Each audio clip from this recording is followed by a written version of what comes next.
I am Clara, 33 years old, and my sister sneered, calling me a useless paper pusher in front of a room full of millionaire investors. I was standing there soaked in the red wine she had just purposefully dumped down my dress, while my parents shoved a crumpled bill into my chest and ordered me out of sight. They thought they had finally put the family failure in her place. Then her fiance, a brilliant tech founder, stepped forward and asked exactly what I did for a living. I looked at him and said just one word. The blood drained from my sister's face. The entire room went dead silent. He finally realized who I was, and my family realized they had just crossed the one person who owned them all. Before I continue this story, let me know where you are watching from in the comments below. Hit like and subscribe if you have ever had to stand up to a family who completely underestimated your worth. It was a warm July evening at a sprawling Hamptons estate, rented exclusively for my younger sister Brittany's engagement party. The rental alone cost $50,000 for the night, a bill my father put on his increasingly overburdened credit cards just to project an image of generational wealth. The air smelled of expensive sea salt, roasted seafood, and arrogance. I was standing near the edge of the stone patio, trying to stay completely out of the way. Brittany marched over to me, holding a full crystal glass of vintage Merlot. She was 29, and she wore a custom designer gown that cost more than most people earn in a year. Without breaking her stride, she bumped her shoulder hard against mine. She tilted her wrist just enough to ensure the dark red liquid splashed directly across my chest, soaking the light fabric of my dress instantly. I gasped as the cold wine seeped through to my skin. Instinctively, I reached for a white cocktail napkin. Brittany did not offer an apology. She did not even pretend it was an accident. Instead, she turned to the circle of elite venture capitalists and wealthy socialites standing around us and let out a sharp, theatrical laugh. "Do not mind my older sister," she announced, her voice carrying over the string quartet playing in the background. "She is just useless. She does some entry-level paperwork somewhere and basically lives off our parents. I keep telling her to get a real career, but she simply has no ambition whatsoever." The guest shifted uncomfortably, casting pitying glances my way, while chuckling politely to appease the bride. Before I could even wipe the wine from my collar, my mother Patricia grabbed my wrist. Her manicured nails dug into my skin just like they did when I was a teenager. She snatched the napkin right out of my hand, tossing it onto a nearby table. "Stop drawing attention to yourself," Patricia hissed under her breath, her eyes blazing with that familiar toxic fury. "You are embarrassing this family again. Go hide inside. Let Terrence entertain the investors." My father William stepped out from the shadows of the veranda, his face a mask of absolute disgust. He looked me up and down, taking in the stained dress and my quiet demeanor. Without speaking a single word, he reached into his tailored suit jacket, pulled out a crumpled $100 bill, and shoved it hard against my chest. It was the exact same humiliating gesture he had used for years. When I was 20, he threw crumpled money at me to cover a bus ride home in the rain, just so Brittany could have the entire back seat of his luxury sedan for her designer shopping bags. Now at 33, he was doing it again.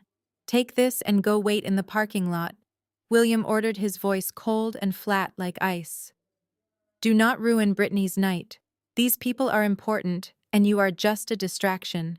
I looked at the crumpled bill as it fell from my stained dress onto the expensive patio stones. I had spent over 3 decades swallowing my pride, enduring their endless gaslighting, and playing the role of the silent scapegoat so they could shine in their fake glory. Every accomplishment of mine had been systematically erased, while every mediocre achievement of hers was celebrated like a global triumph. They believed I was nothing, because that was the narrative they needed to feel superior. But today was different. Today I was done playing their game.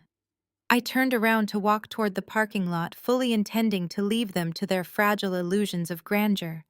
But before I could take 2 steps, a firm, warm hand wrapped around my elbow, stopping me in my tracks. It was Terrence. Brittany's fiance was a brilliant self-made African-American tech founder who had built a revolutionary healthcare startup from absolute scratch. Unlike my family, who relied on massive debt and fake appearances, Terrence had genuine substance and a fierce work ethic. He was currently in the middle of a desperate high-stakes hunt for Series B funding to save his company from going under.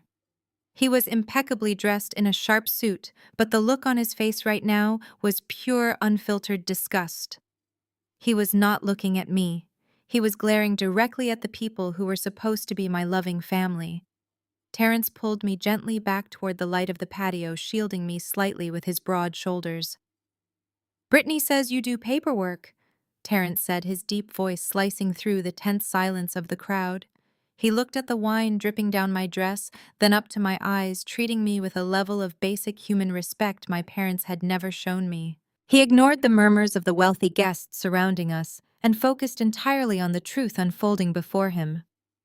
"Where exactly do you work, Clara?" I looked Terrence dead in the eye, completely ignoring the dark red wine currently dripping from my collar down to the silk of my dress.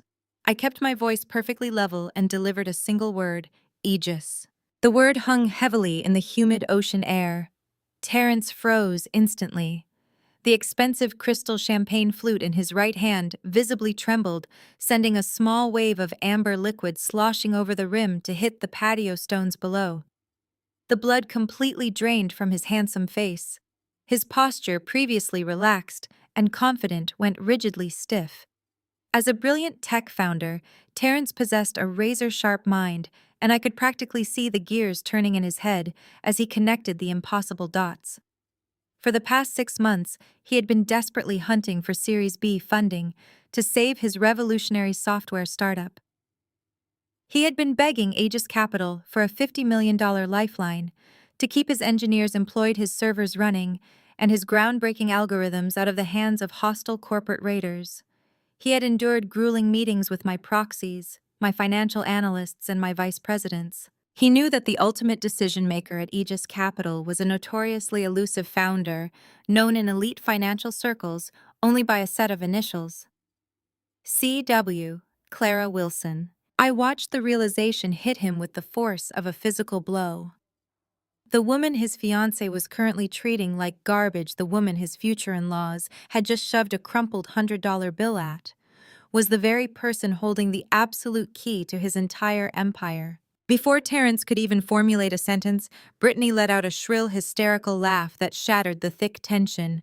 She grabbed Terrence by the arm, attempting to pull him away from me with unnecessary force. "Do not listen to a single word she says," Terrence, Brittany announced. Her voice pitched loud enough for the surrounding millionaire investors to hear every syllable. "She is completely delusional." Brittany rolled her eyes dramatically, playing her role as the embarrassed but patient sister to absolute perfection. "She works at a cheap print shop in Queens Terrace. She makes copies and binds spiral notebooks for a living. She has these severe mental breaks where she invents these grand, elaborate fantasies because she simply cannot handle her actual pathetic life. It is honestly sad to watch, but you cannot engage with her when she gets like this." It was a masterclass in psychological manipulation. Her immediate leap to calling me delusional revealed the exact blueprint of my entire childhood. This was a lifetime of orchestrated gaslighting playing out in real time. For over 30 years, any time I achieved something significant, my family actively erased the reality of it. When I won a full academic scholarship to university, William and Patricia told the entire extended family that I had forged the acceptance letter for attention. When I bought my first commercial investment property at 25, Brittany convinced our relatives I was suffering from a manic episode and merely renting a rundown apartment. They had systematically weaponized the concept of mental illness to keep me confined to the neat little box they built for the family scapegoat. They needed me to be broken so they could feel whole. Patricia stepped forward, her face flushed with genuine rage at my refusal to simply vanish into the shadows. She realized the narrative was slipping and she needed me gone immediately. She snapped her fingers sharply in the air, signaling the estate private security team standing rigidly by the wrought iron garden gates. "Take her out of here right now," Patricia ordered the guards. She masked her viciousness behind a trembling voice, manufacturing fake maternal distress for the audience of wealthy socialites and high-profile politicians who had been invited purely to elevate my father's social standing. She is having another bad episode. Please gently escort my daughter to her car before she hurts herself or ruins this beautiful evening. We have tried everything to help her, but she refuses her medication. Two burly men in dark suits immediately moved across the patio toward me. Their hands reached out ready to physically grab my arms and drag me away from the glittering party. The guests murmured in hushed, sympathetic tones, completely buying into Patricia's performance of the tragic burdened mother dealing with a psychotic child. I did not fight the guards. I did not raise my voice, and I absolutely did not cause the hysterical scene my mother desperately wanted me to provide as proof of her vicious lies. I maintained absolute chilling composure. I reached slowly into my small clutch purse. Terrence watched my every movement, his breathing noticeably shallow. I pulled out a heavy, matte black titanium business card. It bore no corporate logo, no flashy title, and no print shop address. It contained only a highly encrypted, private secure phone number and the initials CW engraved in deep brushed silver. It was the exact card his proxies had described to him during his frantic pitch meetings. I stepped forward, slipping smoothly past Brittany's manicured hand, and pressed the cold metal card directly into Terrence's palm. His fingers closed around the heavy titanium. He looked down at it, feeling the unmistakable weight of the metal, and I saw the final trace of doubt vanish from his eyes. He knew exactly what he was holding. I leaned in close, ensuring only he could hear my voice over the string quartet and the judging whispers of the crowd. "Your cash burn rate leaves you with exactly 14 days of runway," I whispered, delivering a chilling ultimatum loaded with proprietary financial knowledge that only his potential lead investor could possibly possess. "Call that number by Monday morning, or watch your entire company die." I pulled back, giving him one last measured look. Brittany was staring at us, her mouth hanging slightly open in confusion, completely oblivious to the seismic shift in power that had just occurred right in front of her. I turned on my heel and walked out into the warm summer night. I kept my head high and my shoulders back, leaving the confused security guards trailing uselessly behind me, while the man who thought he was marrying into a perfect family stood frozen on the patio, holding the undeniable proof that his future bride was a pathological liar. Terrence stood frozen under the warm glow of the patio string lights. The matte black titanium card felt heavier than it should against his palm. His thumb traced the engraved silver initials. C.W. Clara Wilson. His brain, wired to process complex algorithms and market fluctuations in fractions of a second, struggled to compute the impossibility of what had just occurred. The woman they had just dismissed like a stray dog held the exact financial leverage he had been chasing for 6 grueling months. "Terrence." Brittany's shrill voice sliced through his racing thoughts. She latched onto his arm, her manicured nails digging into his suit jacket. She was completely oblivious to the catastrophic shift in power that had just happened right in front of her. "Come on, the photographer is waiting. It is time to cut the cake." I cannot believe my sister tried to ruin our perfect night with her bizarre little stunt. She is so exhausting. Terrence let himself be dragged toward the center of the lawn where a massive 5-tier cake stood, but his eyes remained locked on the spot where Clara had vanished into the darkness. He smiled mechanically for the cameras. He held Brittany's hand as they sliced through the fondant, but he tasted nothing. His pulse hammered in his ears. 14 days of runway. Clara had known his exact cash burn rate. That was highly classified proprietary data, securely locked in a data room that only Aegis Capital senior analysts had been granted access to. It was not a lucky guess. It was a terrifying confirmation. Before Terrence could process his next move, William and Patricia materialized beside him. The cake cutting had barely finished when William placed a heavy, controlling hand on Terrence's shoulder. "Terrence, my boy," William said, his voice dropping to a somber, conspiratorial register. Walk with us for a moment. Patricia was already dabbing at her dry eyes with a silk handkerchief. They steered him away from the champagne flutes and the networking investors, guiding him into the dimly lit mahogany study of the rented estate. The moment the heavy wooden doors clicked shut, the performance began. Patricia let out a shaky, dramatic breath. "We are so incredibly sorry you had to witness that, Terence. We try to keep family matters private, but Clara makes it impossible." William poured himself a glass of bourbon from a crystal decanter, adopting the posture of a weary, long-suffering patriarch. "You need to understand what we have been dealing with for the past decade," William said, staring into his amber drink. "Clara is deeply unwell. She suffers from severe delusions of grandeur. She genuinely believes she is some sort of corporate titan. It breaks our hearts to see her wandering around handing out fake business cards to important people." Terence said nothing. He simply watched them. As a man who had negotiated with some of the most ruthless venture capitalists in Silicon Valley, Terence was an expert at reading micro-expressions. He watched Patricia dab at her eyes, but noticed she never smeared her flawless makeup, and her gaze constantly darted toward the study windows to check if the wealthy guests were still mingling outside. There was no actual grief in her posture, only calculated damage control. "We have sacrificed everything to help her." William continued, his voice taking on a martyred tone. "I actually had to remortgage our family home last year just to pay for an exclusive rehabilitation clinic in Switzerland. We have bankrupted ourselves trying to fix her mind, but she refuses the medication and lashes out at the people who love her most. That is why she acts this way toward Brittany. Pure, unadulterated jealousy." Terence looked at William's wrist. Strapped to the older man's arm was a brand-new limited edition Patek Philippe watch that retailed for at least $80,000. Terence looked at Patricia's neck, adorned with a fresh diamond tennis necklace.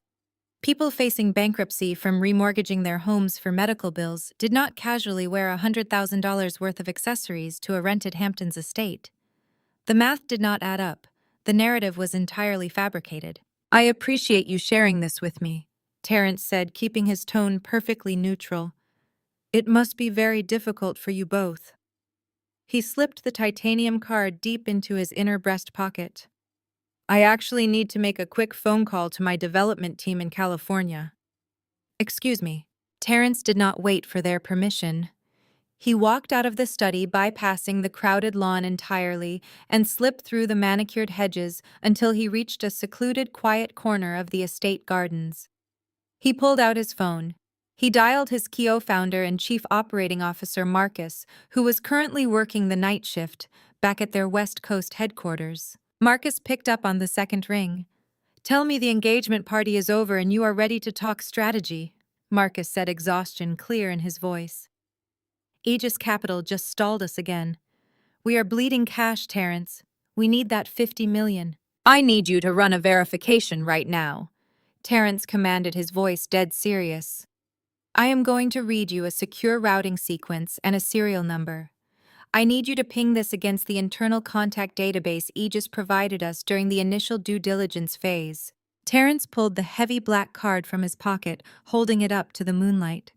He read the sequence of digits engraved on the back. He heard the rapid clacking of a mechanical keyboard on the other end of the line. The silence stretched for 10 excruciating seconds. Terence Marcus said, his voice completely dropping, its tired edge suddenly razor-sharp and breathless. "Where exactly did you get this routing number? Just tell me what it is, Marcus." "It is a direct, unfiltered telecommunication line," Marcus replied. "Terence, this does not go to a proxy. It does not go to a vice president. This serial number routes directly to the private desk of CW, the chief executive officer of Aegis Capital. The system flags this as the highest level clearance contact. Whoever gave you this card owns the entire firm." Terence slowly lowered the phone from his ear. He looked through the garden leaves toward the glowing, crowded patio. He watched Brittany laughing loudly, throwing her head back while holding a fresh glass of champagne. He watched William and Patricia smoothly working the crowd, shaking hands, and projecting an image of absolute perfection. They were entirely hollow.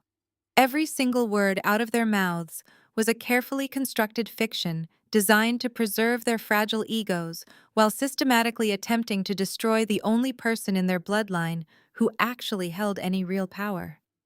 Terence realized with a sickening clarity that he was about to marry into a family of pathological liars. The valet pulled Terence's sleek black Audi to the front of the Hamptons estate. Brittany practically collapsed into the passenger seat in a cloud of expensive perfume and alcohol. She kicked off her heels and let out a loud, triumphant laugh that echoed in the quiet interior of the car. She spent the entire drive back to their hotel gloating about the perfection of her engagement party. She dissected every detail, praising her own taste in floral arrangements and boasting about how envious her friends looked. She talked endlessly about the prestige of the guest list, completely ignoring the fact that her fiancé had barely spoken a word since they left the patio. Terence kept his eyes fixed on the dark road ahead. His hands gripped the leather steering wheel with white-knuckled intensity.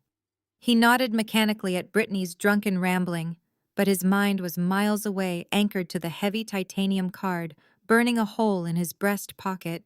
He was replaying the moment Clara had handed it to him, the absolute cold certainty in her eyes, the terrifying accuracy of her statement regarding his cash burn rate.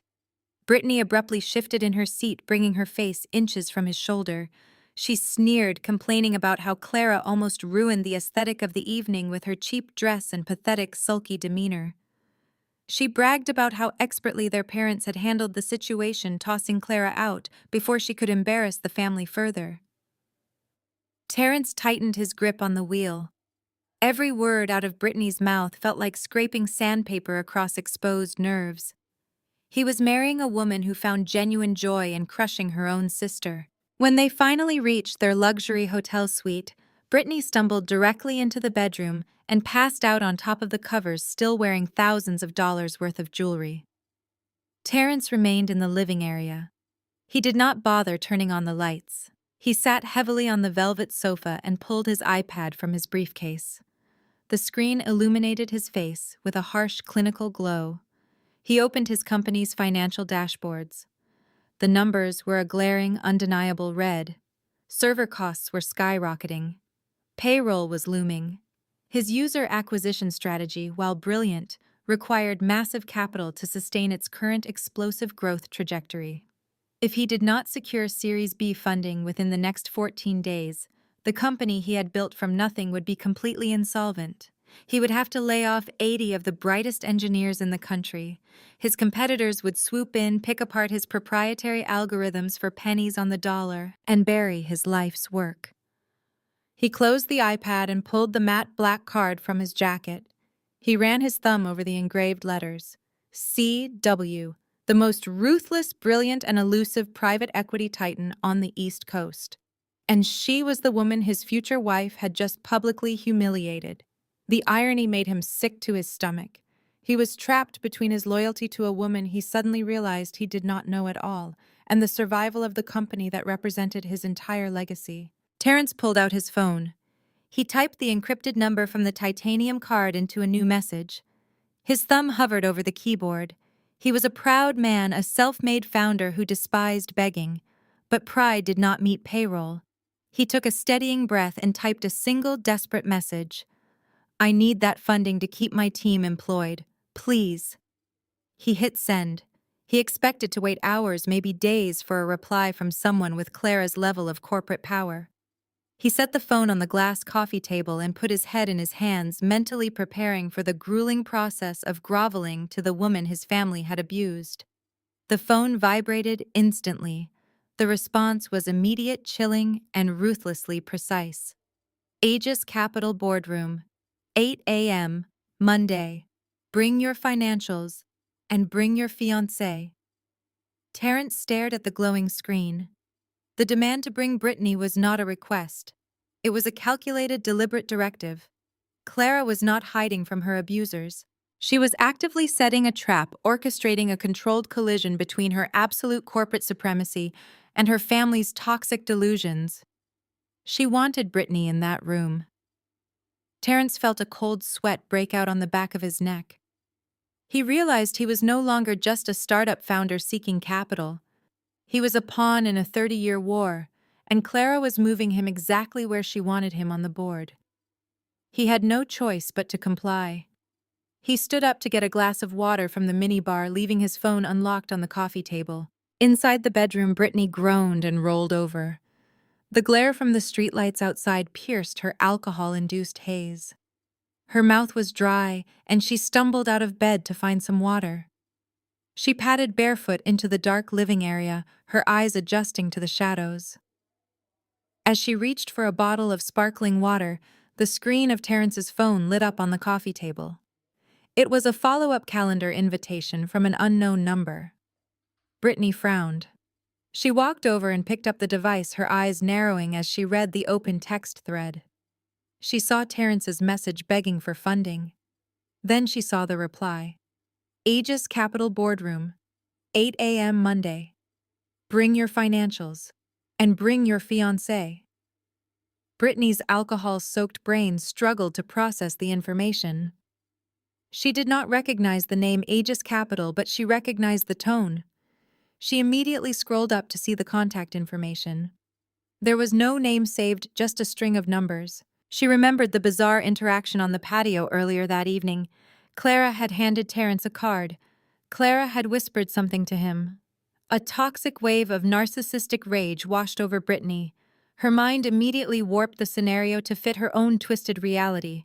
Clara was not a CEO. Clara was a pathetic, jealous loser who was now actively stalking her fiancé.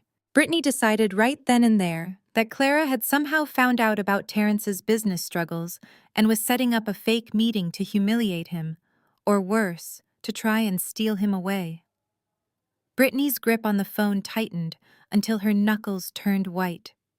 How dare that useless paper pusher try to insert herself into my perfect life? Brittany thought, her vanity blinding her to any logical explanation. She assumed Clara was using some rented office space to play pretend desperate for attention from a successful man. Brittany dropped the phone back onto the table just as Terrence walked back into the room. She quickly smoothed her features into a sleepy, innocent expression and walked back toward the bedroom. But behind her fake smile, a vicious plan was forming. She would go to this pathetic little meeting on Monday morning. She would wear her most expensive outfit, flaunt her massive engagement ring, and absolutely destroy Clara. She vowed to humiliate her sister so completely that Clara would never dare show her face in public again. The morning sun glared off the polished glass and steel of the Aegis Capital skyscraper as Terrence and Brittany stepped out of their town car. It was exactly 7:45 on Monday morning. The towering Manhattan high-rise loomed above them, a monolith of corporate power that dictated the survival of thousands of tech companies across the globe. Terrence stood on the pavement, his knuckles white as he gripped the leather portfolio containing his startup's dismal financial projections. His stomach churned with a toxic mixture of dread and desperate hope. Beside him, Brittany adjusted the collar of her aggressively bright, heavily sequined designer dress. She had spent 3 hours getting ready, treating this critical business negotiation not as a lifeline for her future husband, but as a battlefield where she intended to utterly annihilate her older sister. "Look at this ridiculous place," Brittany scoffed, adjusting her oversized sunglasses as she stared up at the imposing building. She let out a sharp, condescending laugh that grated against Terrence's frayed nerves. Clara really went all out for this little stunt. I bet she cleans the executive toilets here, or maybe she sorts envelopes in the basement mailroom. Do not worry, baby. I'm going to put her right back in her place so we can get your funding from the actual adults in charge. Terrence did not reply. He felt physically ill. He had not slept a single minute over the weekend.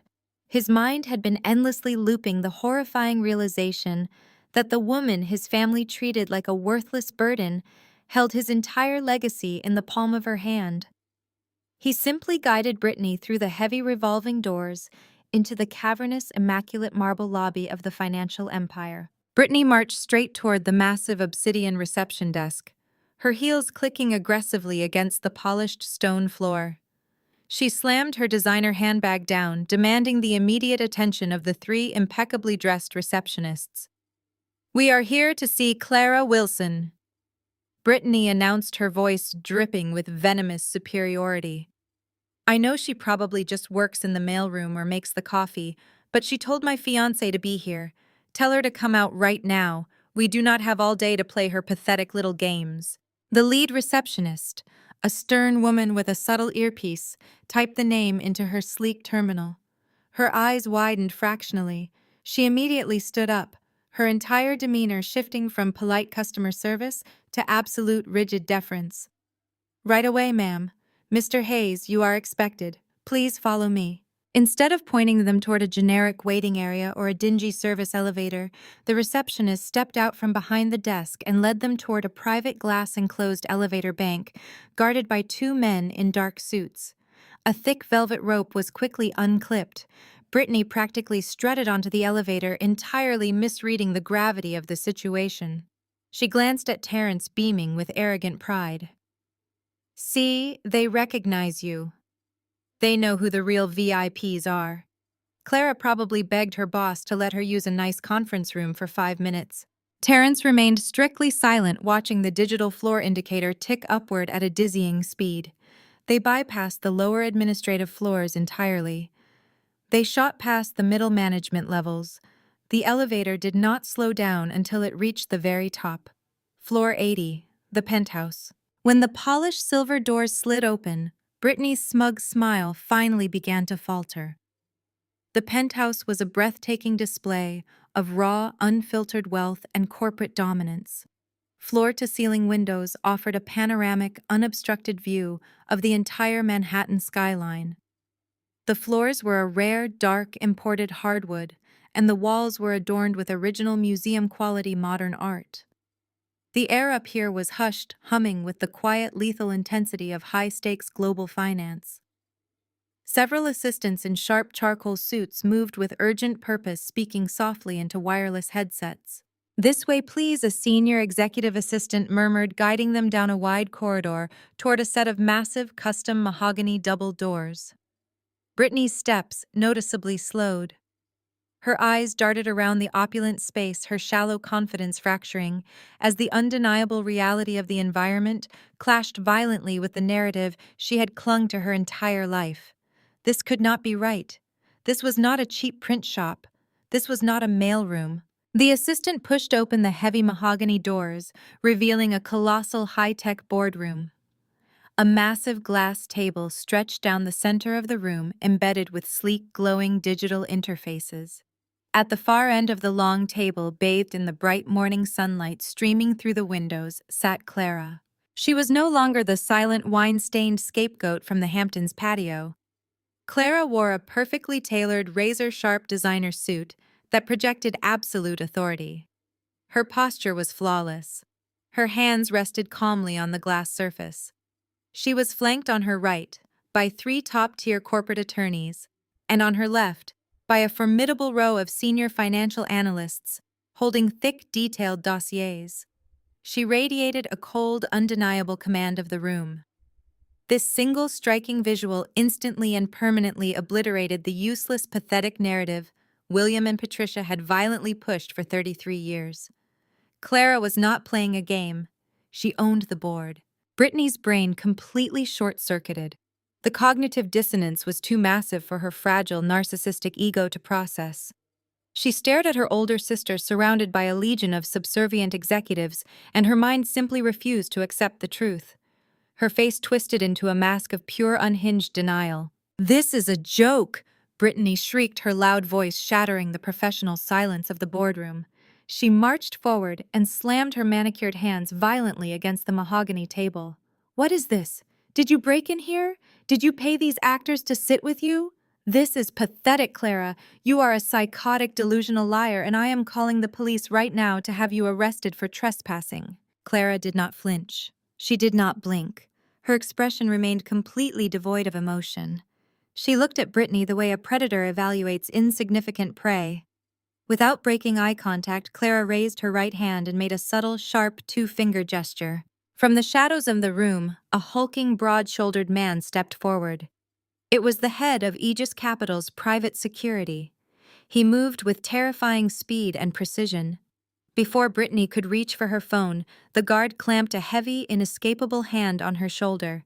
He forced her down into a leather chair with a firm, bone-jarring thrust that knocked the breath completely out of her lungs. Brittany gasped, pinned to the seat, her eyes wide with sudden, genuine terror, as the massive guard remained standing directly behind her. Terrence swallowed hard, his throat dry as dust, and slowly took the seat next to his stunned fiancé. Clara opened the pristine folder resting in front of her. She picked up a solid gold pen. The silence in the room was absolute, heavy, and lethal. Now that everyone is seated, Clara said, her voice dropping the temperature in the room by 10 degrees. We can begin the real meeting. Let us discuss exactly how much your company is worth, Terrence. Clara tapped a single key on the digital interface embedded in the mahogany table. The massive frosted glass wall behind her instantly shifted, turning into a high-resolution monitor displaying a highly detailed, brutally accurate dashboard of Terrence's startup. Graphs, burn rate projections, and user acquisition metrics painted the room in a harsh blue light. Brittany opened her mouth to scream another insult, fighting against the heavy presence of the security guard standing inches behind her chair. Clara did not even glance in her sister's direction. She looked right through her, rendering Brittany completely invisible in a room where she was used to being the absolute center of gravity. Your user acquisition cost is completely unsustainable, Clara stated, her voice projecting absolute authority. She brought up a laser pointer, highlighting a plunging red line on the massive screen. You are spending $80 to acquire a user whose lifetime value currently tops out at $65. You are subsidizing your own growth with venture capital debt to create the illusion of profitability. It is a house of cards, Terrence. Terrence wiped a bead of sweat from his forehead. He had spent the last 2 years pitching to rooms full of arrogant men in tailored suits who barely understood the underlying code of his healthcare software.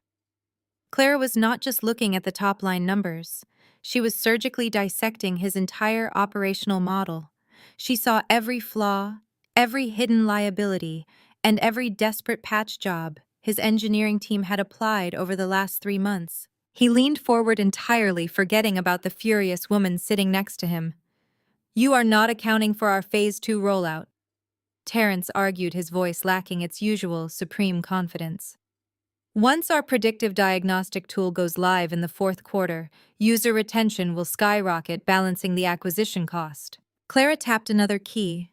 A new spreadsheet snapped onto the screen detailing his specific software development timeline. Your Phase 2 rollout is delayed by at least 16 weeks, she countered effortlessly. Your lead developer resigned last month, and your server architecture cannot handle the data load required for predictive diagnostics without a complete overhaul.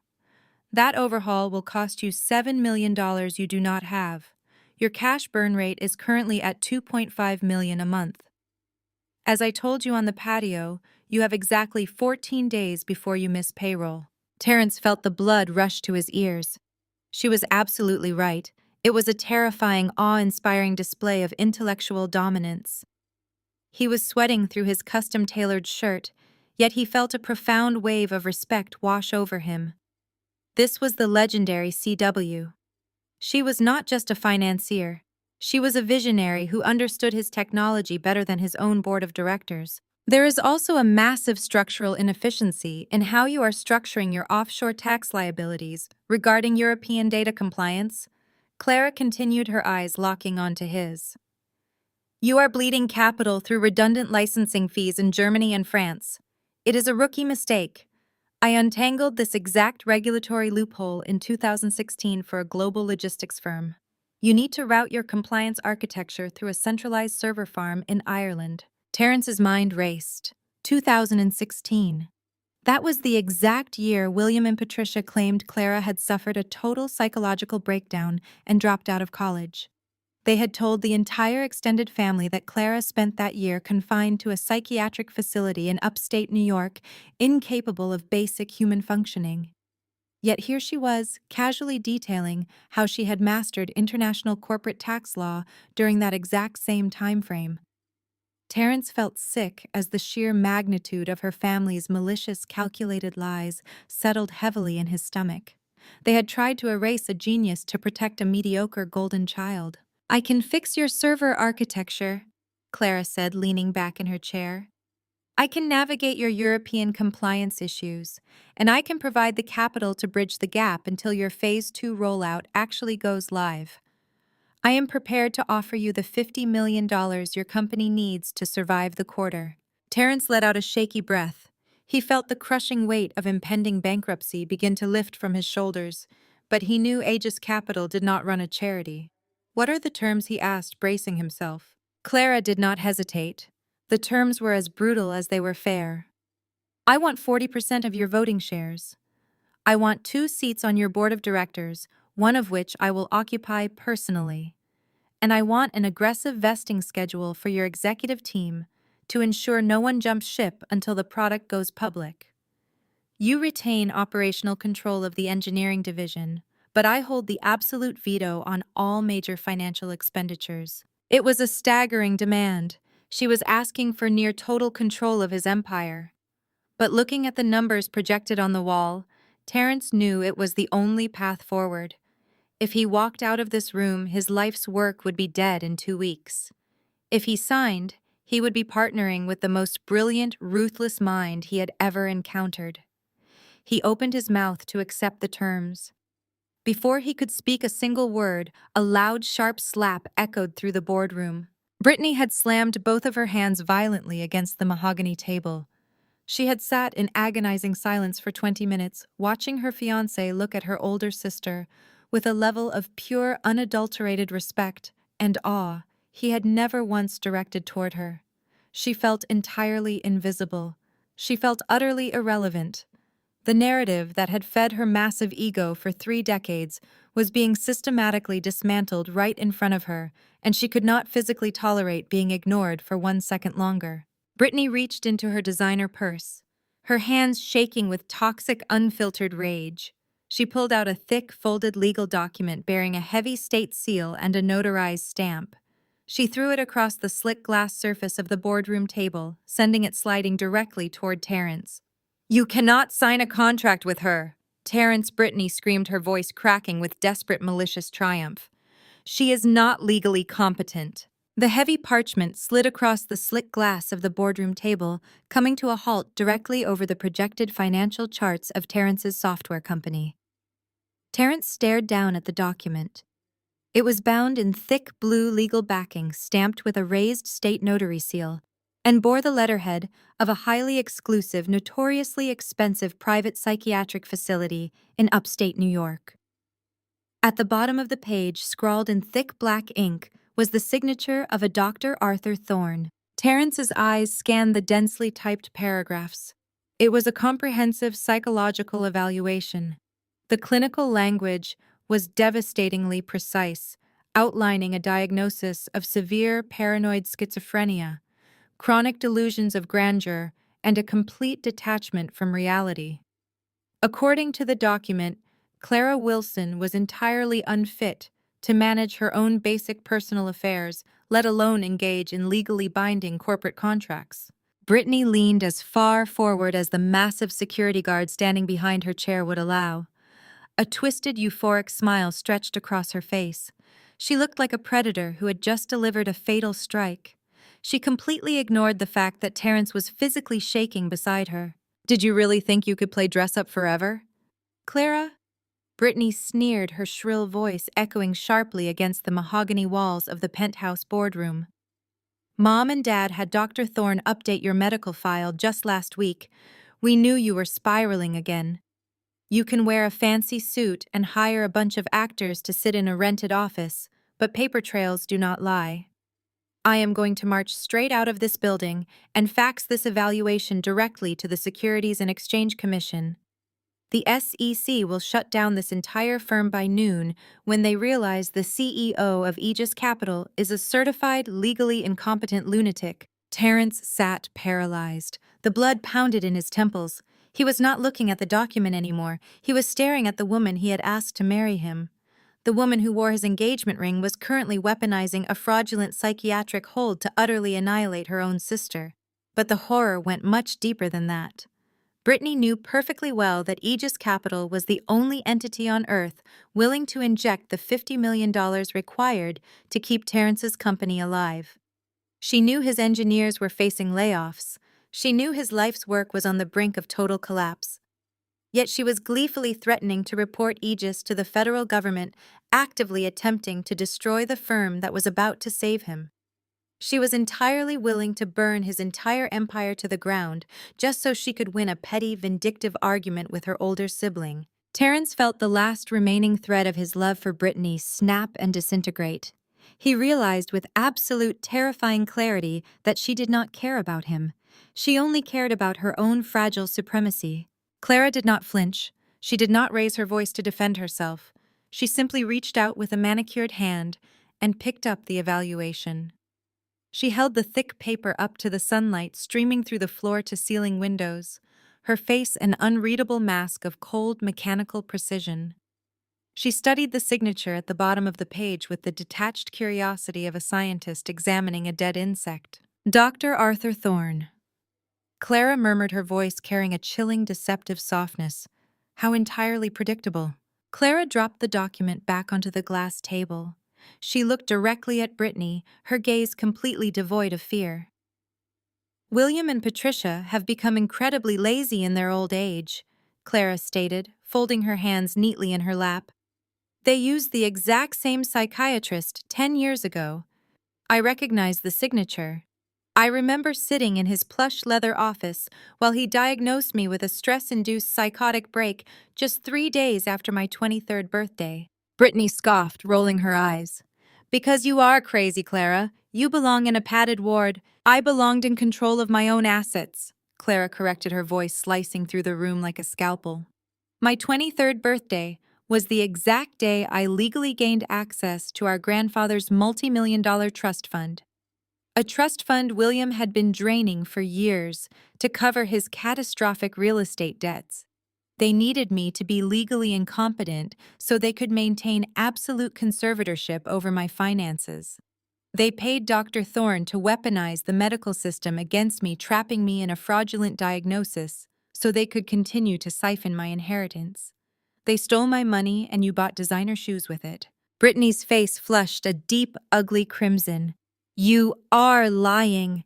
You are a paranoid freak making up stories to sound important. Terrence put the pen down. You cannot sign anything she gives you. The contract will be voided the second the SEC sees this file. Terrence finally moved. He did not drop the gold pen Clara had provided. Instead, he gripped it tighter. He turned his head slowly to look at Brittany, his eyes blazing with a mixture of profound disgust and absolute exhaustion. Are you completely out of your mind? Terrence asked, his voice low and vibrating with contained fury. You sit here and call her delusional. You call her incompetent. She just dissected my proprietary offshore tax routing and my user acquisition metrics with a level of genius that my entire board of directors could not comprehend. She knows more about my server architecture than my lead developer. Look around you, Brittany. Look at this building. Look at the people in this room. You are the only one living in a delusion. Brittany recoiled as if she had been physically struck. Her mouth opened and closed, but no sound came out. The man who had always catered to her tantrums was looking at her with absolute revulsion. Clara watched the interaction with total, unflinching composure. The trap she had meticulously laid was snapping shut with perfect efficiency. She had not brought them up to the penthouse merely to negotiate a term sheet.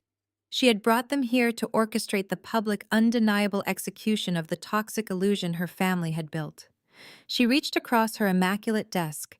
Her finger hovered over the sleek silver intercom button embedded in the console. She looked at the fraudulent psychiatric evaluation resting on the table, then up at her sister's terrified, crumbling face. Clara smiled. It was a terrifying, genuine expression of ultimate victory. She pressed the silver button. Send them in. The heavy mahogany doors swung open with a synchronized heavy thud. Two men stepped into the penthouse boardroom. They did not wear the bespoke Italian suits of Aegis Capital executives. They wore sharply pressed dark windbreakers, their expressions entirely devoid of corporate deference. Silver badges gleamed from the lanyards around their necks. They were federal fraud investigators. Brittany's breath hitched in her throat. The smug, triumphant sneer that had plastered her face instantly dissolved, replaced by the pale, rigid paralysis of a trapped animal. The massive security guard standing behind her took a single step back, allowing the federal agents to approach the glass table. Clara did not stand. She merely reached across the sleek digital surface and picked up the blue-backed psychiatric evaluation Brittany had just weaponized. Clara held it out between two manicured fingers. Agents, Clara said, her voice echoing with a chilling clinical calm. Here is the fraudulent document we discussed this morning. As you can clearly see, it bears the forged signature and stolen letterhead of Dr. Arthur Thorne. This document was originally obtained through financial coercion by William and Patricia Wilson to illegally establish a medical conservatorship. It is now being willfully distributed across state lines by Brittany Wilson in a documented attempt to commit corporate extortion and sabotage. The lead agent stepped forward. He pulled a clear evidence bag from his jacket pocket and seamlessly slid the heavy parchment inside. We will add this to the active federal docket regarding the Wilson Family Trust, Ms. Wilson. We will also require the security footage of this meeting to confirm the attempt at extortion. I have already authorized my security director to forward the raw, unedited files to your field office, Clara replied smoothly. Thank you, agents. The two men nodded, casting one brief assessing glance at the trembling, hyperventilating woman seated at the table before turning on their heels and marching out of the boardroom. The heavy doors clicked shut, sealing the room in a suffocating, terrifying vacuum of silence. Brittany was visibly shaking. Her chest heaved against her sequined dress. The reality of federal criminal charges was crashing down on her carefully curated, heavily filtered existence. She opened her mouth to speak, to beg, to spin another lie, but Clara did not give her a single millisecond of oxygen. Now that the criminal matters are currently processing through the federal justice system, Clara announced, turning her attention back to the glowing interface embedded in the table. Let us return to the clinical dissection of finances. Clara tapped a rapid sequence of commands into the glass keyboard. Behind her, the massive wall monitor flashed. Terrence's dismal startup projections instantly vanished. In their place, a brand new set of data materialized. The screen was bathed in a catastrophic, glaring sea of red ink. Tumbling graphs, aggressive negative trend lines, and severe outstanding liability charts illuminated the boardroom. At the top of the monitor, in bold white letters, read the header, BW Public Relations and Event Management. Terrence blinked, his shock overriding his own exhaustion. He looked up at the screen, then down at his fiancée. You have spent the last decade projecting an illusion of absolute perfection, Brittany, Clara stated, rising from her chair and pacing slowly in front of the towering display of financial ruin. You sold the world on the narrative of the brilliant, untouchable PR maven, the ultimate Hampton socialite. You built an entire brand on tearing me down to elevate yourself. But numbers do not suffer from narcissism. Numbers tell the objective truth. Clara picked up her laser pointer. A bright green dot danced across a plummeting graph. Your firm has not generated a single dollar of actual profit in 36 months, Clara declared mercilessly. You lost your 3 biggest corporate retainers over a year ago due to gross negligence and missed deadlines. You are currently carrying $4 million in toxic, entirely unserviceable commercial debt. Your vendors are actively preparing breach of contract lawsuits. You are functionally bankrupt. Brittany gripped the edges of the leather chair. Her knuckles were bone white. Stop it, she hissed, her voice a fragile, broken whisper. Shut it off. Terrence, make her stop. Terrence did not move a muscle. He sat perfectly still, his eyes locked onto the towering wall of data, watching the facade of the woman he was supposed to marry disintegrate into ash. Clara ignored the plea entirely. 3 days ago, Clara continued, her voice echoing with absolute supremacy. Aegis Capital utilized a subsidiary holding company to purchase your entire debt portfolio from your panicked commercial lenders. We bought your misery for pennies on the dollar. You do not owe the banks anymore, Brittany. I am your sole exclusive creditor. I own your debt. Therefore, I own you. Clara tapped the screen once more. The massive display zoomed in on one highly specific, deeply damning transaction log. A bright yellow box highlighted a singular wire transfer. But what truly fascinates me from a purely psychological standpoint, Clara said, leaning forward and resting her hands flat on the glass table, is this specific withdrawal from your corporate operating account? $500,000 transferred 30 days ago. Terrence's head snapped toward Brittany. His stomach twisted into a violent knot as the dates aligned in his mind. You deliberately embezzled $500,000 of critically needed operating capital from your own dying insolvent company, Clara stated, staring directly into her sister's terrified eyes. You illegally siphoned corporate funds to pay for that lavish, disgustingly extravagant engagement party in the Hamptons. You financed your perfect gloating moment of social supremacy by committing blatant financial fraud. You drank $1,000 champagne and mocked my dress, all while the man sitting next to you was having a quiet internal panic attack over how to make his own payroll. Terrence felt the air leave the room. Every arrogant boast Brittany had made on the drive home from the party, every cruel insult she had hurled at Clara, every complaint about how stressful it was to plan the perfect aesthetic, it was all funded by stolen money. She was a hollow, toxic fraud. Brittany could not breathe. The walls of the Aegis Capital penthouse felt like they were actively crushing her. The absolute totality of her defeat was suffocating. Clara stood up to her full height, projecting an aura of lethal corporate dominance. She looked at her sister and delivered the final crushing blow. "Here is your ultimatum," Clara said, her voice dropping to a dangerous icy register. "You have exactly 48 hours to pay the $4 million in full. If the wire transfer does not clear the Aegis Capital holding accounts by 8 o'clock on Wednesday morning, I will aggressively liquidate your firm. I will dissolve your brand. I will involve the authorities regarding your embezzlement. And I will personally seize every single asset tied to your name." Clara's gaze dropped slowly, deliberately landing directly on Brittany's trembling left hand, including that massive, fraudulently financed engagement ring. A raw, humiliated sob finally tore from Brittany's throat. Her ego, completely shattered into a million irreparable pieces, could not withstand the exposure. She scrambled frantically out of the heavy leather chair, her designer heels slipping wildly against the polished hardwood floor. She did not look at Terrence. She did not look at Clara. She turned and sprinted blindly out of the boardroom in a chaotic blur of hysterical tears and utterly ruined pride. The heavy mahogany doors slammed shut behind her, with a definitive echoing finality. Terrence did not call after her. He did not stand up to follow her. He remained seated at the massive glass table, surrounded by the glowing red data of his former fiance's destruction. He sat in stunned, absolute silence, staring at the woman at the head of the table who had just single-handedly dismantled a 30-year war. The drive from Manhattan to Clara's private estate in Westchester County took exactly 47 minutes. She navigated the winding forested roads with the same mechanical precision she applied to her spreadsheets. Her estate was a fortress of her own making.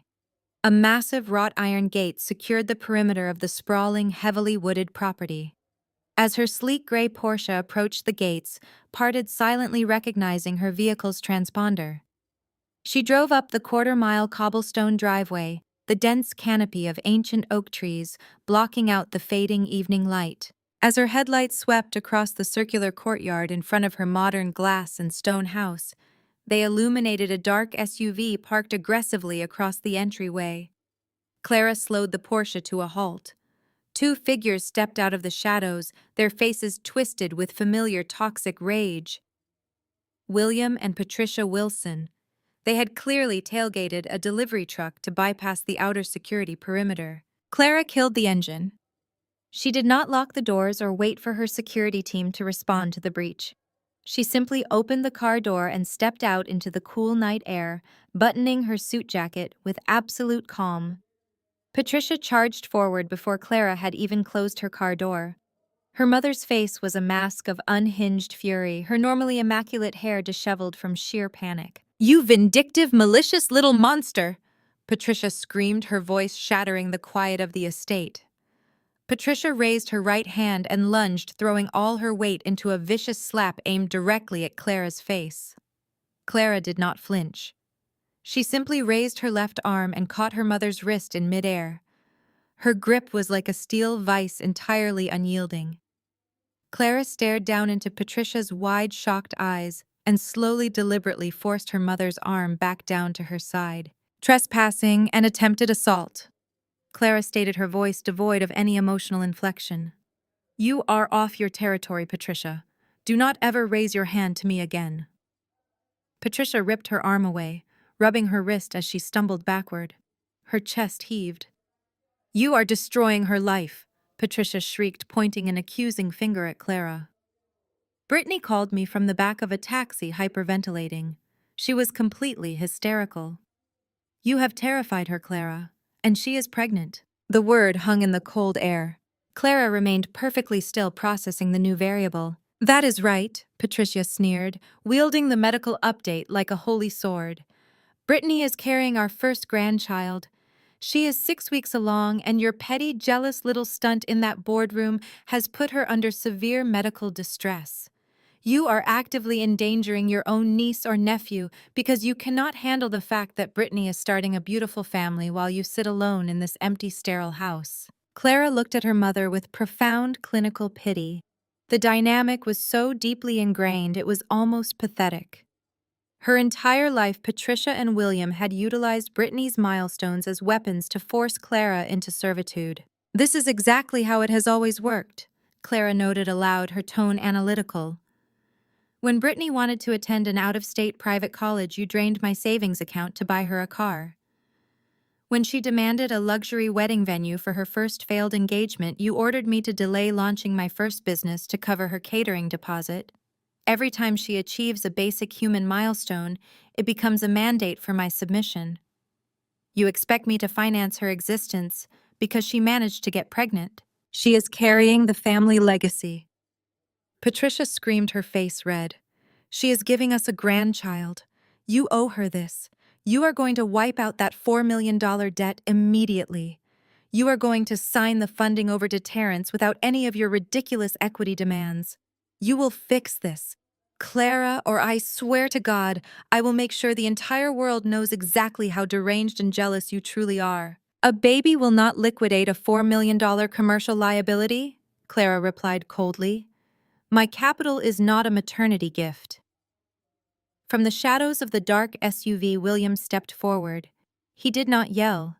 He moved with the heavy, arrogant certainty of a patriarch who was entirely used to bending the world to his will. Beside him stood a pale, nervous man clutching a battered leather briefcase. It was clearly a cheap, hired attorney, likely the only one William could afford on short notice. William marched directly to Clara's Porsche. He snatched a thick manila folder from the lawyer's hands and slammed it violently onto the pristine hood of the sports car. You have played your little corporate games long enough, Clara. William barked, his voice vibrating with absolute authority. You think you can humiliate this family? You think you can steal from your own sister and hold her hostage with some fabricated debt? I will not allow it. I am putting an end to this right now. William tapped his index finger aggressively against the manila folder. This is a comprehensive non-disclosure agreement and a total debt forgiveness contract, William dictated. It legally dissolves Aegis Capital's claim on Brittany's public relations firm. It also includes a guaranteed zero equity capital injection for Terrence's company. You are going to sign it right now. Clara looked down at the documents resting on her car, then back up at the man who had spent 3 decades trying to erase her intellect. And why exactly would I sign a financial suicide pact to save a business that is already dead? William leaned forward, closing the distance until he was mere inches from Clara's face. His eyes were wide, manic, and entirely serious. Because if you do not sign it right this second, William snarled, I will destroy your firm tomorrow morning. Clara looked down at the cheap, poorly drafted document resting on the immaculate hood of her Porsche. She did not reach for the pen the nervous lawyer was offering. She did not raise her voice. She simply tilted her head, observing her father with the detached fascination of a biologist studying a microscopic parasite. You are going to destroy my firm. Clara repeated the words, rolling off her tongue with slow, deliberate precision. Do enlighten me, William. Exactly what leverage do you mistakenly believe you possess in this scenario? William straightened his posture, puffing out his chest in a desperate attempt to assert dominance. I spent the entire afternoon making phone calls, he declared, a vicious smirk spreading across his face. I reached out to Aegis Capital's primary conservative investors, the Sterling Group, Vance Equity, the old guard who backed you when you were just starting out. Men who absolutely despise volatility, scandal, and risk. I informed them that the CEO managing their hundreds of millions of dollars has a documented legally binding history of severe psychotic breaks. Patricia crossed her arms, standing shoulder to shoulder with her husband.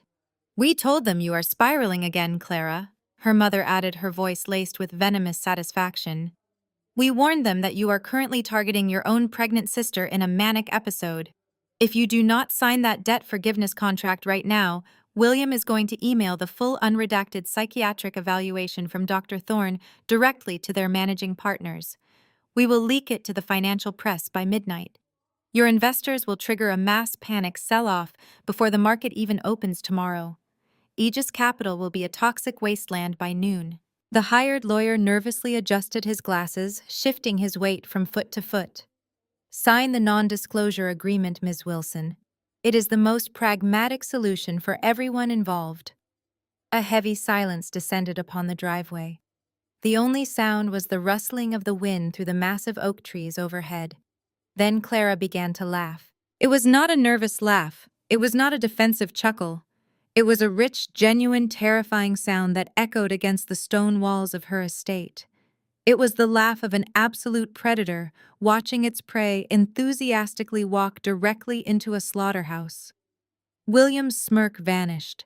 The blood slowly drained from his face as Clara's laughter pierced the cold night air.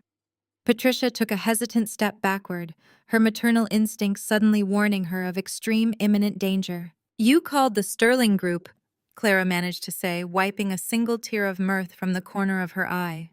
You called my conservative investors. Oh, William, your arrogance is only eclipsed by your sheer breathtaking incompetence. Clara turned her back on them entirely. She walked to the rear of her Porsche and pressed a button on her key fob. The trunk popped open with a soft mechanical click. She reached inside and pulled out a massive black leather-bound binder. It was at least 4 inches thick, heavily tabbed, and practically groaning under its own weight. She walked back to the front of the car. Without a word of warning, Clara raised the heavy binder and dropped it directly onto the cobblestone driveway at William's feet. The brutal thud echoed through the trees like a gunshot. The lawyer physically jumped. Go ahead, Clara instructed, her voice dropping all traces of amusement, replacing it with an icy, lethal command. Pick it up, William. Open it. Read exactly what you are threatening to expose. William stared at the black binder as if it were a live explosive. He did not move. Since your eyesight is failing in your old age, I will summarize it for you, Clara stated, taking a slow step forward. That binder contains 3,000 pages of flawless, incontrovertible financial forensics. It contains bank routing numbers, wire transfer receipts, offshore shell company registrations, and deeply illegal corporate tax filings. It is the complete unredacted autopsy of what actually happened 10 years ago. Patricia looked frantically between Clara and William. What is she talking about, William? What is in that book? Clara kept her eyes locked on her father.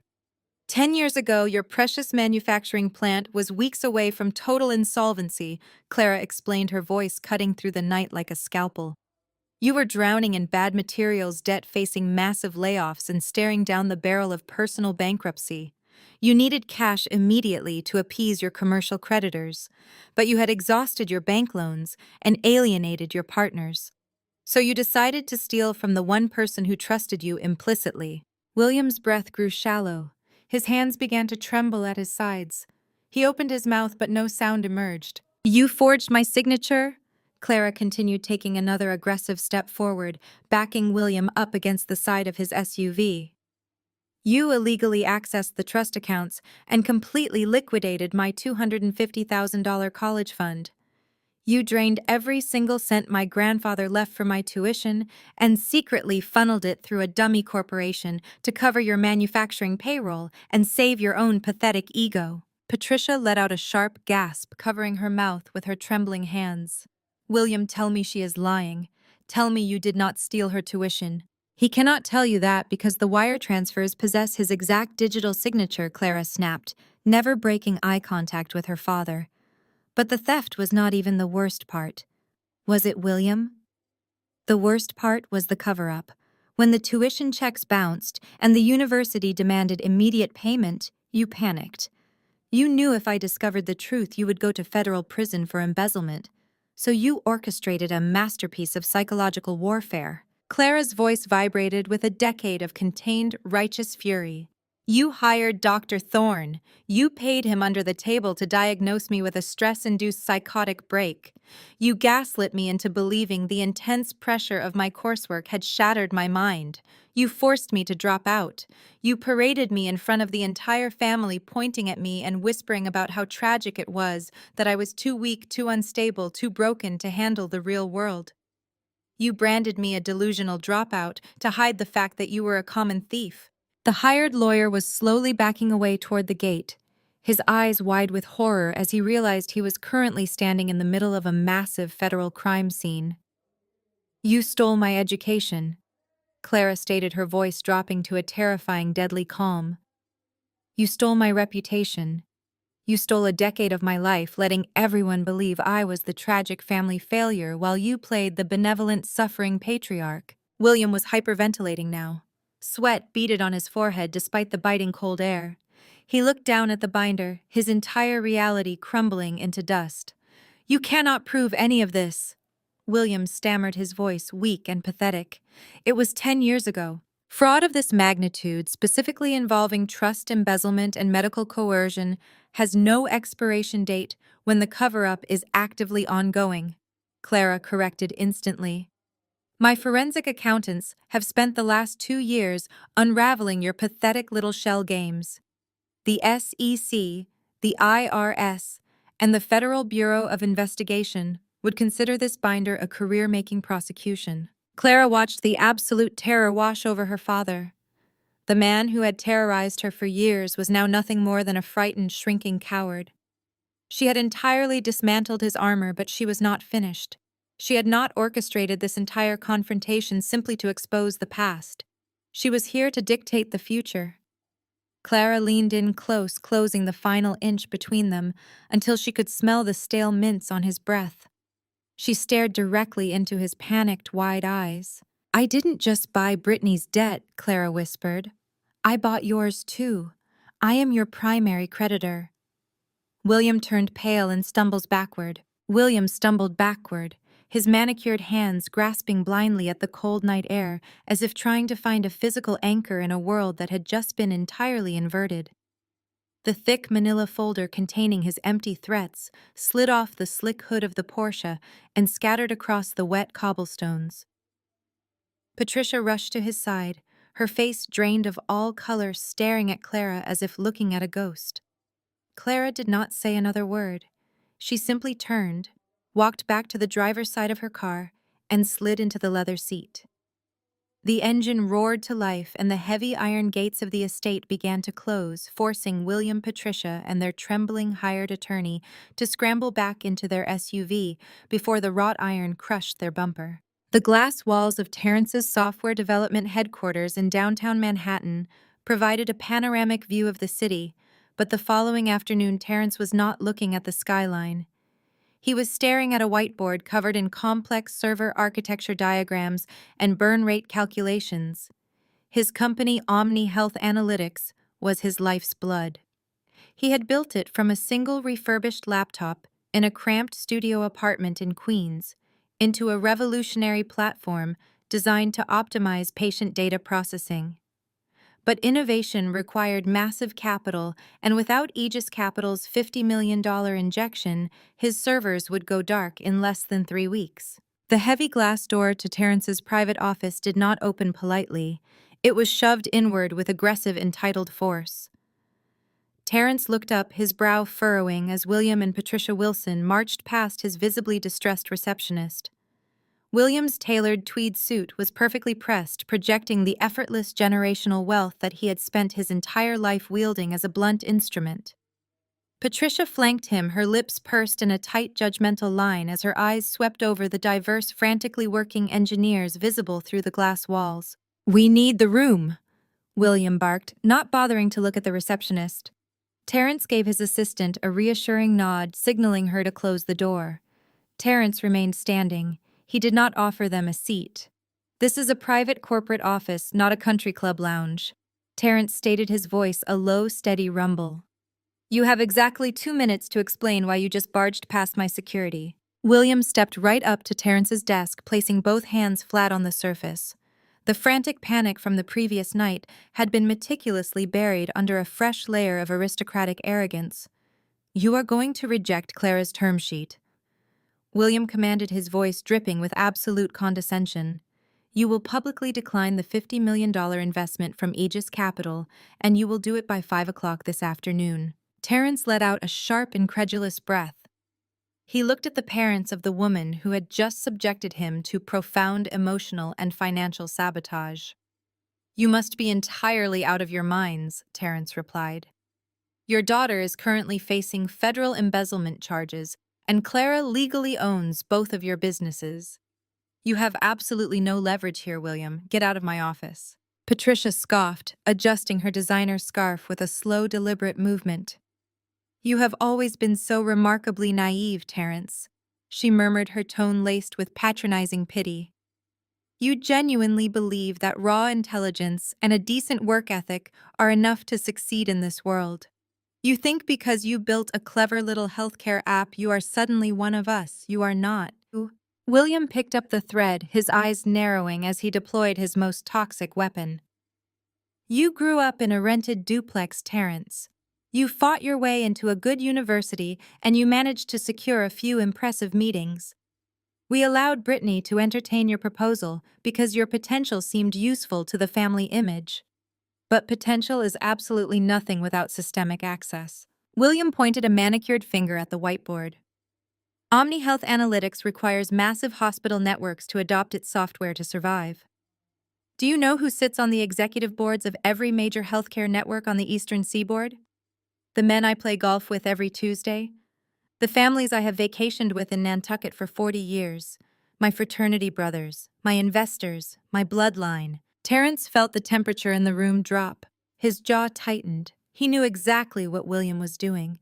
Clara had outsmarted them on paper, but William was actively weaponizing a century of old money networking, using the invisible, impenetrable walls of class and systemic privilege to crush a self-made outsider. "If you sign that contract with Clara," William stated, his voice a lethal, quiet threat, "I will make 3 phone calls. By tomorrow morning, your software will be permanently blacklisted from every lucrative hospital contract from Boston to Miami. I will label your data security as a catastrophic liability. I will tell the board members that your firm is mismanaged, financially radioactive, and run by a fraud.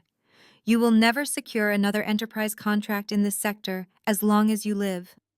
Your engineers will be unemployed, and your life's work will be reduced to a worthless line of code." Terrence stared at the man in total disgust. "You are holding my entire company hostage just to force Clara into submission. You are willing to destroy healthcare innovation and ruin 70 livelihoods just to win a family feud." "I am preserving the natural order of things," William corrected coldly. "We are having a mandatory family mediation dinner tonight at 8 o'clock at the estate. You will attend. You will bring the unexecuted Aegis Capital contract. You will sit at my table, look Clara in the eye, and inform her that you are refusing her money. If you do exactly as you are told, I will introduce your software to the Chief Medical Officer of Mass General next week. If you defy me, I will bury you." Without waiting for a response, William turned and walked out of the office. Patricia glided smoothly behind him, casting one final dismissive glance at Terrence's modest desk before following her husband out the door. Terrence stood alone in the silence of his office. The weight of the threat threatened to crush him. Everything he had built, the grueling, sleepless nights, the years of overcoming institutional barriers, it was all hanging by a single thread. He pulled out his phone, ready to draft a message to his board of directors to prepare them for the absolute worst. He had to agree to attend the dinner. He had to go into the lion's den, if only to buy enough time to figure out a survival strategy. Just as his thumb hovered over the keyboard, his desktop computer emitted a sharp, high-pitched chime. Terrence glanced at his monitor. An email had just bypassed his company's rigorous firewall, landing directly in his private, highly secure inbox. The sender address was heavily encrypted, displaying only a random string of alphanumeric characters. Curious and deeply on edge, Terrence clicked the message. There was no subject line. The body of the email contained only a single sentence written with absolute mechanical precision. Do not surrender your leverage.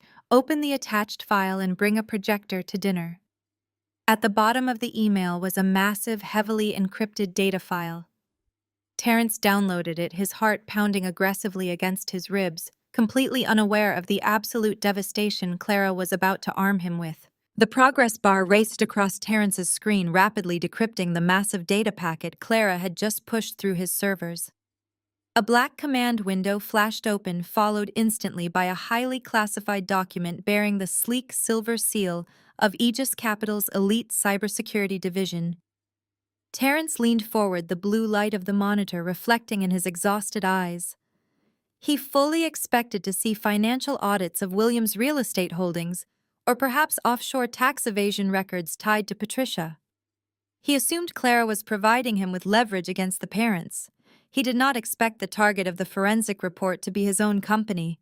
The bold header at the top of the page read Omni Health Analytics Core Algorithm IP Extraction Analysis. Terrence's pulse quickened. He scrolled down past the executive summary, diving directly into the raw data logs. The report meticulously detailed a series of unauthorized data breaches, originating from his own personal home network over the past 6 months.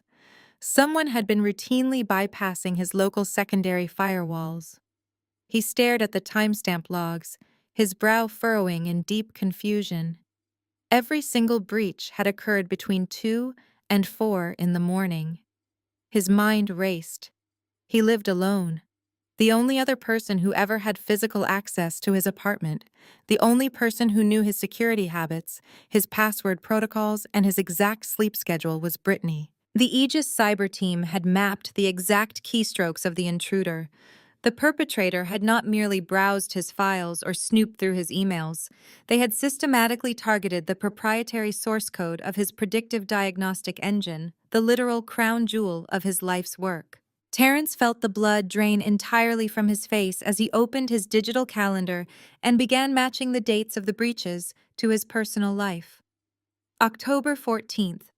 Brittany had complained of a severe migraine and insisted on staying over instead of going back to her townhouse. November 2nd. She had surprised him with an expensive bottle of wine, getting him drunk enough to fall asleep early on the couch. December 18th. The night before her massive, heavily publicized holiday gala. Every single data extraction aligned perfectly with the nights she had slept in his bed. She had been waiting for his breathing to slow, slipping quietly out from under the covers, tiptoeing into his home office, and stealing his empire line by line. Terrence kept scrolling, his hands turning completely numb. Clara's security team had not stopped at identifying the internal breach. They had followed the digital footprints across the web. The stolen source code was routed through a complex series of encrypted virtual private networks, eventually landing in the secure servers of a corporate entity named Vanguard Holdings. Clara had attached the corporate registry for Vanguard. It was a known documented shell corporation tied directly to Apex Medical Solutions. Apex was Terrence's largest, most aggressive tech rival. They were the Goliath to his David, a massive conglomerate that had spent the last year trying to reverse engineer his diagnostic algorithms. Terrence read the financial routing data attached to the final pages of the report. The reality of the situation hit him with the force of a freight train. For every data packet uploaded to Apex Medical's servers, a corresponding wire transfer was triggered from their accounts. The destination for the funds was not a numbered Swiss bank account or a crypto wallet. The money flowed cleanly and directly into the primary operating account of BW Public Relations and Event Management. The puzzle pieces slammed together with sickening, devastating clarity. Brittany had not merely overspent on designer shoes and lavish parties. She had actively financed her entire fraudulent lifestyle, kept her failing PR firm afloat, and funded her extravagant Hamptons engagement gala by selling his proprietary software to his corporate enemies.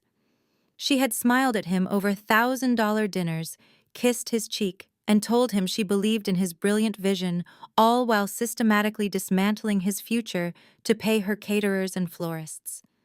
She was not a public relations maven, she was a corporate spy. William and Patricia had just stood in this very office weaponizing their systemic privilege and threatening to destroy his company if he did not submit to their demands. They had lorded their old money country club connections over him, treating him like a peasant who should be grateful for their daughter's attention. They were entirely unaware that their precious golden child had already sold the foundation of his company to float her own bankrupt aesthetic. The paralyzing fear that had gripped Terence just moments ago completely evaporated. The terror of William's threats vanished into thin air. A cold, absolute fury replaced his panic. He realized with crystalline precision that his entire relationship with Brittany was a parasitic lie. She had never loved him. She had viewed him as an ATM, a host organism to be drained whenever her superficial empire required a cash injection to maintain the illusion of success. Terence did not scream. He did not throw his coffee mug against the glass wall. He simply highlighted the entire 80-page forensic report and clicked print. The high-speed laser printer in the corner of his office hummed to life, churning out page after page of undeniable, catastrophic treason. Terence stood up and walked over to his office closet. He pulled out a fresh blazer, adjusting his collar and tie with mechanical robotic precision. He gathered the warm printed pages from the output tray. He organized them into a neat, perfectly aligned stack and slid them into his leather briefcase, snapping the brass lock shut with a sharp, definitive click. He checked his watch. It was 6:30 in the evening. The mandatory family mediation dinner at the Wilson estate was scheduled for 8 o'clock. William had ordered him to arrive submissive, broken, and ready to publicly decline Clara's $50 million investment. Terence picked up his briefcase, his eyes burning with a quiet, lethal intensity. He was absolutely going to attend the dinner, but he was not walking in as a victim. He was walking in as an executioner. The private dining room at L'Ambroisie in Midtown Manhattan was suffocatingly quiet. William had bought out the entire restaurant for the evening, a grotesque display of financial dominance designed specifically to intimidate and isolate. Waiters stood at absolute attention along the perimeter of the room, their faces carefully blank, while the ambient lighting cast long dramatic shadows across the pristine white tablecloths. A long mahogany table was set for exactly 5 people in the center of the vast empty space. Clara arrived precisely at 8 o'clock. She wore a tailored emerald silk suit, looking utterly untouched by the radioactive fallout she had dropped on her parents the night before in her driveway. She moved with the casual, unbothered grace of a visiting monarch, taking her seat at the far end of the table. She did not offer a greeting. She simply smoothed her napkin over her lap and waited. Terence arrived 5 minutes later. His posture was rigid, his jaw clenched so tightly, a muscle feathered beneath his skin. He clutched his leather briefcase like a physical shield against the toxicity of the room. He did not speak as he took the seat next to Brittany. His face was a mask of carved stone, completely unreadable to anyone who did not know the absolute devastation currently sitting inside his bag. Brittany immediately leaned into him, weaponizing her perceived fragility. She placed a trembling hand over her slightly rounded stomach, letting out a soft, meticulously timed sniffle. Patricia flanked her other side, shooting daggers at Clara while gently rubbing Brittany's back in a display of performative maternal instinct. "It is going to be all right, darling Patricia," cooed, pitching her voice loud enough for the echoing room to catch every single syllable. "We are putting an end to this nightmare tonight. Your father is taking control." A senior waiter approached the table with quiet reverence, offering heavy leather-bound menus to the guests. Before Clara could even extend her hand to take hers, Patricia held up her palm in a sharp, halting gesture. "My daughter will just have the house salad," Patricia instructed the waiter, her tone dripping with casual, practiced dismissal. "No dressing. She has always had a delicate constitution, and frankly she does not appreciate fine dining. It is a complete waste to order her a proper entree." Clara stared at Patricia. This was the exact dynamic that had defined her entire childhood. It was a classic microaggression, a tiny calculated act of public humiliation designed to diminish Clara's autonomy and remind her of her place at the bottom of the family hierarchy. Patricia had spent 3 decades ordering for Clara, speaking over her and shrinking her presence to make more room for Brittany's expanding ego. Clara did not argue. She did not raise her voice or look at her mother. She simply raised 2 fingers, bypassing the waiter entirely and summoning the head sommelier from the shadows of the dining room. "I will have the Wagyu tasting menu," Clara stated, her voice slicing through the heavy quiet of the room with icy authority. "And we will pair it with the 1996 Chateau Petrus." The sommelier's eyes widened fractionally at the mention of the legendary vintage. Clara smoothly opened her clutch, pulled out a sleek, heavy titanium black card, and dropped it onto the crisp white tablecloth. The heavy metal made a sharp thud. "Open the bottle immediately," Clara commanded, keeping her gaze locked on the sommelier. "And leave it strictly on my side of the table. I am not sharing." Patricia's jaw snapped shut. A flush of angry red crept up her neck as her attempt at public humiliation was instantly crushed by a $2,000 financial flex. William's face darkened into a furious shade of plum, his hands gripping the edge of the table as Clara casually reclaimed her dominance over the space. The first course arrived in agonizing silence. Terence stared blankly at the culinary masterpiece placed in front of him. He had not touched his water. He had not spoken a single word. Brittany kept resting her hand on his thigh under the table, an affectionate gesture that made him physically nauseous. Just hours ago, he might have found comfort in her touch. Now, knowing exactly how much of his proprietary source code she had secretly downloaded to pay for the designer maternity dress she was currently wearing, her hand felt like a venomous snake resting on his leg. He could feel the weight of the printed Aegis Capital forensic report burning a hole through the leather of his briefcase resting by his feet. William tapped his crystal water glass with a heavy silver spoon. The sharp, piercing sound forced the room to an immediate halt. William stood up, buttoning his tailored jacket. He looked down the length of the table, purposefully ignoring Clara, and fixed his gaze entirely on Terence. He carried the arrogant certainty of a man who fully believed he controlled the universe. "Family," William began, his voice echoing with patriarchal authority, "is built on absolute loyalty. It is built on shared sacrifices and a mutual understanding of the natural order of things. We brought you into this fold, Terence. We welcomed you. And in return, we expect your unwavering solidarity."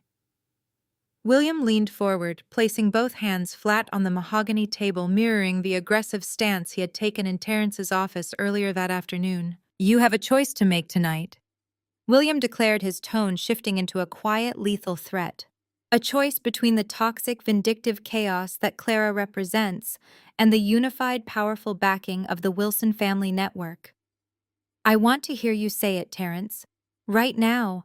I want you to publicly reject Clara's $50 million investment. I want you to pledge your loyalty to this family, to your future wife, and to your unborn child. Do it, and I will open every door in the East Coast healthcare network for your little software company tomorrow morning. Refuse, and you know exactly what happens next." The room held its collective breath. Patricia smiled, a triumphant, thin-lipped smile, thoroughly enjoying the brutal display of power.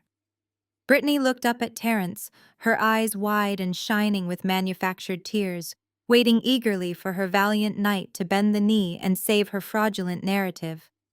Clara sat back in her chair, sipping her vintage wine, watching the spectacular collision course unfold. Terence slowly pushed his chair back. The wood scraped harshly against the marble floor, cutting through the heavy silence. He stood up to his full height. He reached down and hoisted his briefcase onto the dining table. He unlatched the heavy brass locks, the sharp clicks echoing like a firing squad preparing their weapons. Terence did not look at William. He did not acknowledge the man who had just threatened to destroy his entire career. Instead, he turned his head and looked dead at Brittany. Terence pulled the 80-page cybersecurity report from his briefcase. He did not gently place it on the table. He slammed the heavy stack of paper directly onto Brittany's pristine china plate, shattering her delicate crystal water goblet in the process. Water and shards of glass scattered across the immaculate white tablecloth. But Terence did not blink. Brittany jumped, letting out a sharp shriek. "What is wrong with you, Terence?" Page 14. Terence commanded, his voice eerily devoid of its usual warmth. It was a dead, hollow sound that made the surrounding waiters take a collective step backward into the shadows. "Look at page 14, Brittany." Brittany stared at the documents, her perfectly manicured hands hovering over the pages, as if they were covered in poison. "What is this?" October 14th. Terence recited from memory, stepping closer to her. 2:15 in the morning. You claimed you had a migraine and needed to sleep at my place. While I was unconscious beside you, you bypassed my secondary firewall and downloaded 300 megabytes of proprietary source code. November 2nd. You bought me a bottle of Macallan to celebrate a milestone, waited for me to pass out on the couch, and extracted the predictive diagnostic framework. December 18th. The night before your massive obscene Hamptons gala, you stole the patient data encryption keys. William's face twisted in confusion. "Terence, sit down and lower your voice this instant. You are making a spectacle." Terence ignored William entirely. He kept his eyes locked on Brittany, watching the color drain from her face. "You routed my life's work through a series of encrypted servers directly to Vanguard Holdings, a known shell company for Apex Medical Solutions. And what did Apex do in return? They wired exactly $250,000 directly into the operating account of BW Public Relations and Event Management." Patricia gasped, her hand flying to her pearl necklace. "Clara fabricated this," Patricia declared, instantly shooting a venomous glare down the table. "This is another one of her psychotic delusions. She manufactured these documents to tear this family apart." Clara did not fabricate the wire transfers hitting Brittany's failing business accounts the exact morning after she slept in my bed. Terence fired back, his voice rising, bouncing off the mahogany-paneled walls of the empty restaurant. "You sold my company to my largest competitor. You dismantled my software line by line, sold it to Apex, and used the money to pay for your caterers, your floral arrangements, and your designer maternity clothes." Brittany's lower lip began to tremble. The defensive shock morphed instantly into her most reliable weapon. Tears welled in her bright blue eyes, spilling perfectly over her cheeks. She placed both hands protectively over her slightly rounded stomach and let out a broken, tragic sob. "I was terrified," Brittany cried, her voice hitching with manufactured panic. "My firm was struggling. You were working 80-hour weeks, and we had nothing saved for the wedding. Then I found out I was pregnant. I was so scared. I did it for us. I did it for our future baby. We needed the money to build a life, to build a nursery. How can you be so cruel to me when I am carrying our child?" She reached out, trying to grab his hand, attempting to force the narrative back into the familiar territory of her being a helpless victim acting out of desperate love. Terence snatched his hand away as if her skin was burning hot. "Do not dare use a child to justify corporate espionage," Terence snarled, the absolute disgust radiating from every syllable. "You want to talk about family, Brittany? Let us talk about family. That predictive diagnostic engine was not just my code. That algorithm was the foundational architecture my late father spent the last 5 years of his life building. He coded that framework from a hospital bed while the cancer ate him alive. It was his legacy. It was the only thing I had left of him." Terence leaned down, planting his hands on the table, forcing Brittany to look into his eyes. "You knew that. I told you that on our third date, and you stole a dying man's life work so you could throw a better party." Brittany openly wept now, burying her face in her hands, waiting for her parents to rush to her defense. Terence finally stood up straight and looked at William and Patricia. He expected shock. He expected them to be horrified that their golden child was a thief and a fraud. He expected at the very least an apology for the unimaginable betrayal. Instead, William adjusted his cuffs, his expression hardening into a mask of pure aristocratic contempt. "You will lower your voice and sit down immediately," William commanded, entirely ignoring the 80 pages of felony theft resting in front of him. Brittany made a minor lapse in judgment under extreme stress. It is a family matter and it will be handled privately. You are embarrassing her in public. A minor lapse in judgment. Terence repeated his mind, struggling to process the absolute absurdity of the statement. She committed federal crimes. She destroyed my company. She secured her future. Patricia interjected, her tone icy and completely unapologetic. Patricia reached out and stroked Brittany's hair, glaring up at Terence. You should be incredibly grateful, Terence. A woman of Brittany's breeding and social standing is carrying your child. She elevated you. She brought you into a world you could never have accessed on your own. If she needed to utilize some of your digital assets to maintain the lifestyle she is accustomed to, you should consider it the cost of admission to this family. William pointed a firm, authoritative finger at Terence. You will pack up those ridiculous papers. You will sit down. You will formally reject Clara's funding tonight, and tomorrow we will introduce you to the Mass General Board to repair the damage. You will not breathe a word of this to anyone, or I promise you I will make sure you never work in this industry again. Terence stood perfectly still in the center of the lavish, empty restaurant. He looked at William, vibrating with arrogant entitlement. He looked at Patricia, viciously defending the indefensible. He looked at Brittany, hiding behind her tears, and her pregnancy completely devoid of any actual remorse. Finally, he looked down the long mahogany table at Clara. She was calmly sipping her vintage wine, watching him with quiet, knowing eyes. She had warned him. She had shown him exactly what they were. An absolute chilling clarity washed over Terence. It was an awakening. The entire Wilson family was a hollow, rotting structure built on a foundation of unyielding narcissism and moral bankruptcy. They did not view him as a partner, a son-in-law, or even a human being. He was just a resource to be harvested, a stepping stone for their own insatiable egos. Terence reached down, grabbed the handle of his briefcase, and snapped it shut. He did not yell. He did not argue. He simply looked at the family that had tried to consume him, his face settling into a terrifying, resolute calm. You really believe you are the victim here? Terence stated, his voice devoid of any warmth, carrying a terrifying, hollow resonance. You sat in my apartment, kissed my cheek, and waited for my breathing to steady so you could rip my father's dying legacy from my servers. You sold my blood to keep your country club membership active. Terence raised his left hand. He grasped the heavy platinum engagement band circling his ring finger. We are done, Brittany, Terence said, his tone possessing an absolute glacial finality. There is no wedding. There is no future. You are going to need a very good defense attorney because I am submitting the cybersecurity logs to federal authorities the moment I leave this building. Terence slid the ring off his finger. He held it out over the center of the table and dropped it directly into Brittany's crystal water goblet. The heavy metal hit the bottom of the glass with a sharp, resonant clink that echoed through the silent dining room. Brittany stared at the glass, her mouth opening and closing in mute horror. The manufactured tears vanished, replaced by genuine, unadulterated panic. Terence turned his back on the golden child. He turned his back on William and Patricia. He walked away from their side of the long mahogany table, the physical distance mirroring the total severing of their toxic alliance. He marched directly toward the far end of the room and stopped beside Clara's chair. William shot up from his seat, knocking his chair backward onto the marble floor. Terence, you listen to me right now! William roared, all pretense of aristocratic civility completely gone.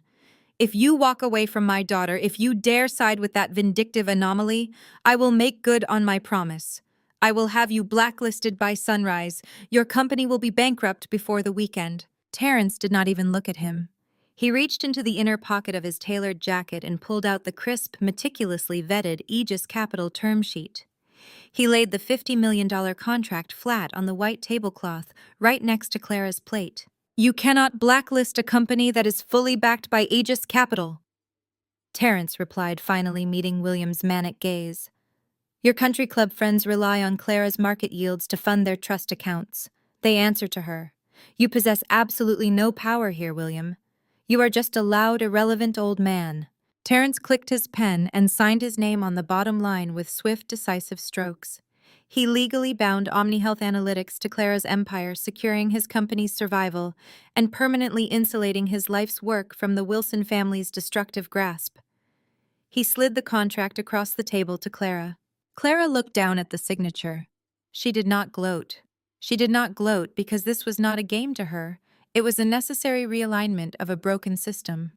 She reached into the breast pocket of her emerald silk suit and produced a worn vintage silver fountain pen.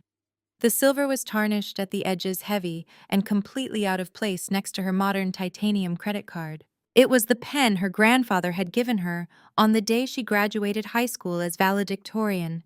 He had been the only member of the Wilson family who ever truly saw her, the only one who recognized her brilliance while William and Patricia were busy trying to mold Brittany into a perfect, compliant trophy.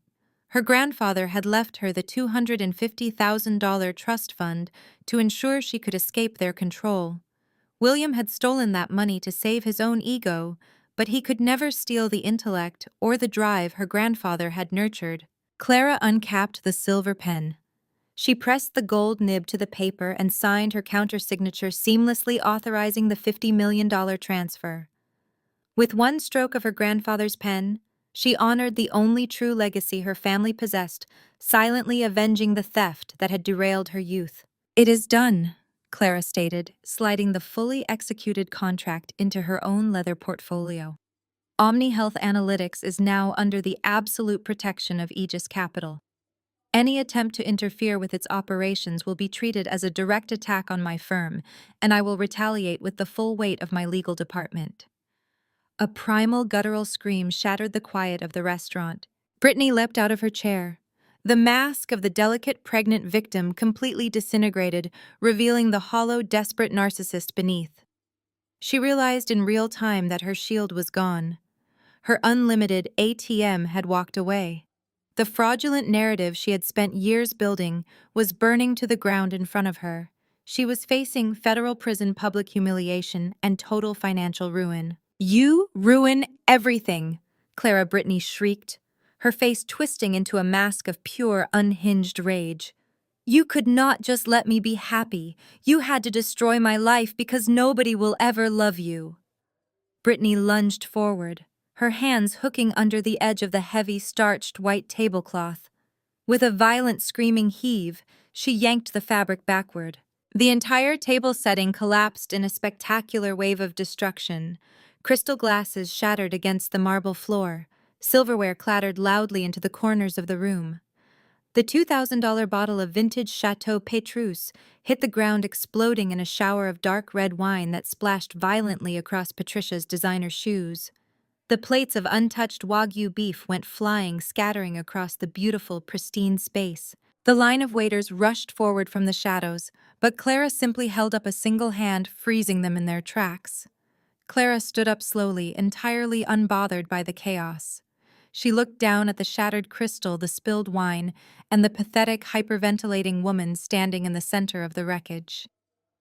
Clara brushed a microscopic speck of dust off the lapel of her emerald suit. "Your temper tantrum does not alter your financial reality," Clara stated, her voice cutting through Brittany's hysterical sobbing with absolute terrifying clarity. "My capital is secured, and your leverage is gone. You have exactly 12 hours left to pay the $4 million you owe Aegis Capital Brittany. Tick-tock." The 12-hour deadline expired at exactly 8 o'clock the following morning. No wire transfer hit the Aegis Capital corporate accounts. No frantic, weeping phone calls begging for an extension came through from Brittany. Instead, as Clara sat at the head of her glass-walled conference room, her lead counsel handed her an emergency court summons. William had not spent the night scrambling for liquidity or attempting to liquidate his assets. He had spent the night orchestrating a legal ambush. William had filed a massive, desperate emergency injunction in federal court. The filing accused Clara of a gross breach of fiduciary duty. It claimed she was illegally weaponizing the institutional weight of a multi-billion-dollar hedge fund to execute a personal vindictive vendetta against her own family. The petition demanded an immediate comprehensive freeze on all of Aegis Capital's operational assets and the total nullification of the $50 million OmniHealth contract Terrence had signed the night before. 2 hours later, Clara walked into the mahogany-paneled chambers of Judge Harrison Caldwell. She was flanked by three of the most ruthless, highly compensated corporate litigators on the eastern seaboard. Across the heavy oak desk sat William. He was completely out of his depth, but he still wore the arrogant, manufactured confidence of a man who believed the world existed solely to bend to his will. Sitting next to William was Marcus Thorne. Clara recognized the slick, heavily pomaded corporate attorney the second she walked into the room. A cold spike of adrenaline hit her chest instantly, suppressed by years of disciplined, ironclad self-control. Marcus was the exact same lawyer who had sat across from an 18-year-old Clara a decade ago.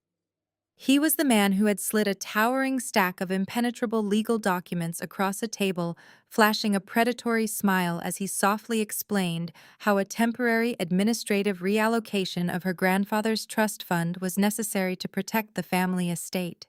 He was the architect of her financial ruin. William had brought the very man who stole her past to try and steal her future. The poetry of the moment was almost too perfect. Marcus stood up, buttoning his tailored suit jacket, and launched into a theatrical, impassioned monologue. He painted William as the innocent victim of a rogue, emotionally unstable daughter. He argued that Clara's rapid acquisition of Wilson Manufacturing's debt and her aggressive buyout of Omni Health Analytics were not legitimate corporate strategies, but a coordinated, malicious attack meant to destroy her family. Marcus pleaded with the judge to freeze Aegis Capital's accounts, to protect innocent businesses from a vindictive child throwing a financial tantrum. William nodded along with absolute righteous certainty. He genuinely believed this would work. He believed the old boys' club rules were still in effect, that a slick lawyer and a few loud accusations of emotional instability would be enough to put his disobedient daughter back in her place. He looked at Clara, his eyes silently promising that he was about to end her career. Clara did not even blink. She did not raise her voice to defend herself against the character assassination. She simply nodded to her lead attorney, Evelyn Vance, a former federal prosecutor who had never lost a corporate dispute in her life. Evelyn did not make a speech. She did not pace the room. She simply slid a single heavily indexed binder across the desk to Judge Caldwell. The binder contained a flawless, airtight legal defense. Evelyn spoke with quiet, lethal precision. She explained that Aegis Capital's acquisitions were standard, heavily vetted market transactions. The debt was purchased legally on the open market from willing institutional sellers. The OmniHealth contract was a standard equity injection requested and authorized by the sole legal owner of the company, Terrence, who had sought refuge from corporate espionage perpetrated by William's own daughter. Evelyn pointed out that Aegis Capital projected a 400% return on the OmniHealth investment within 2 years. There was absolutely no breach of fiduciary duty because the acquisitions were astronomically profitable. The personal relationships involved were entirely irrelevant to the strict legal standing of the contracts. Judge Caldwell adjusted his reading glasses, flipping through the executive summary. The room fell into a suffocating, agonizing silence. Marcus shifted uncomfortably, adjusting his tie. William's smug smile began to falter as he watched the judge's expression harden. Judge Caldwell closed the binder and dropped it onto his desk with a heavy thud. He looked directly at Marcus and William. He called the injunction a baseless, desperate waste of the court's time. He explicitly stated that the filings bordered on frivolous litigation. With a single sharp strike of his gavel, Judge Caldwell dismissed the emergency injunction with prejudice. The legal wall William thought he had built evaporated into thin air. Marcus slumped back into his chair, entirely defeated. William's face drained of all color. His chest heaved as he realized the absolute totality of his failure. The court had not just rejected him, it had legally validated Clara's total ownership of his financial existence. Clara stood up.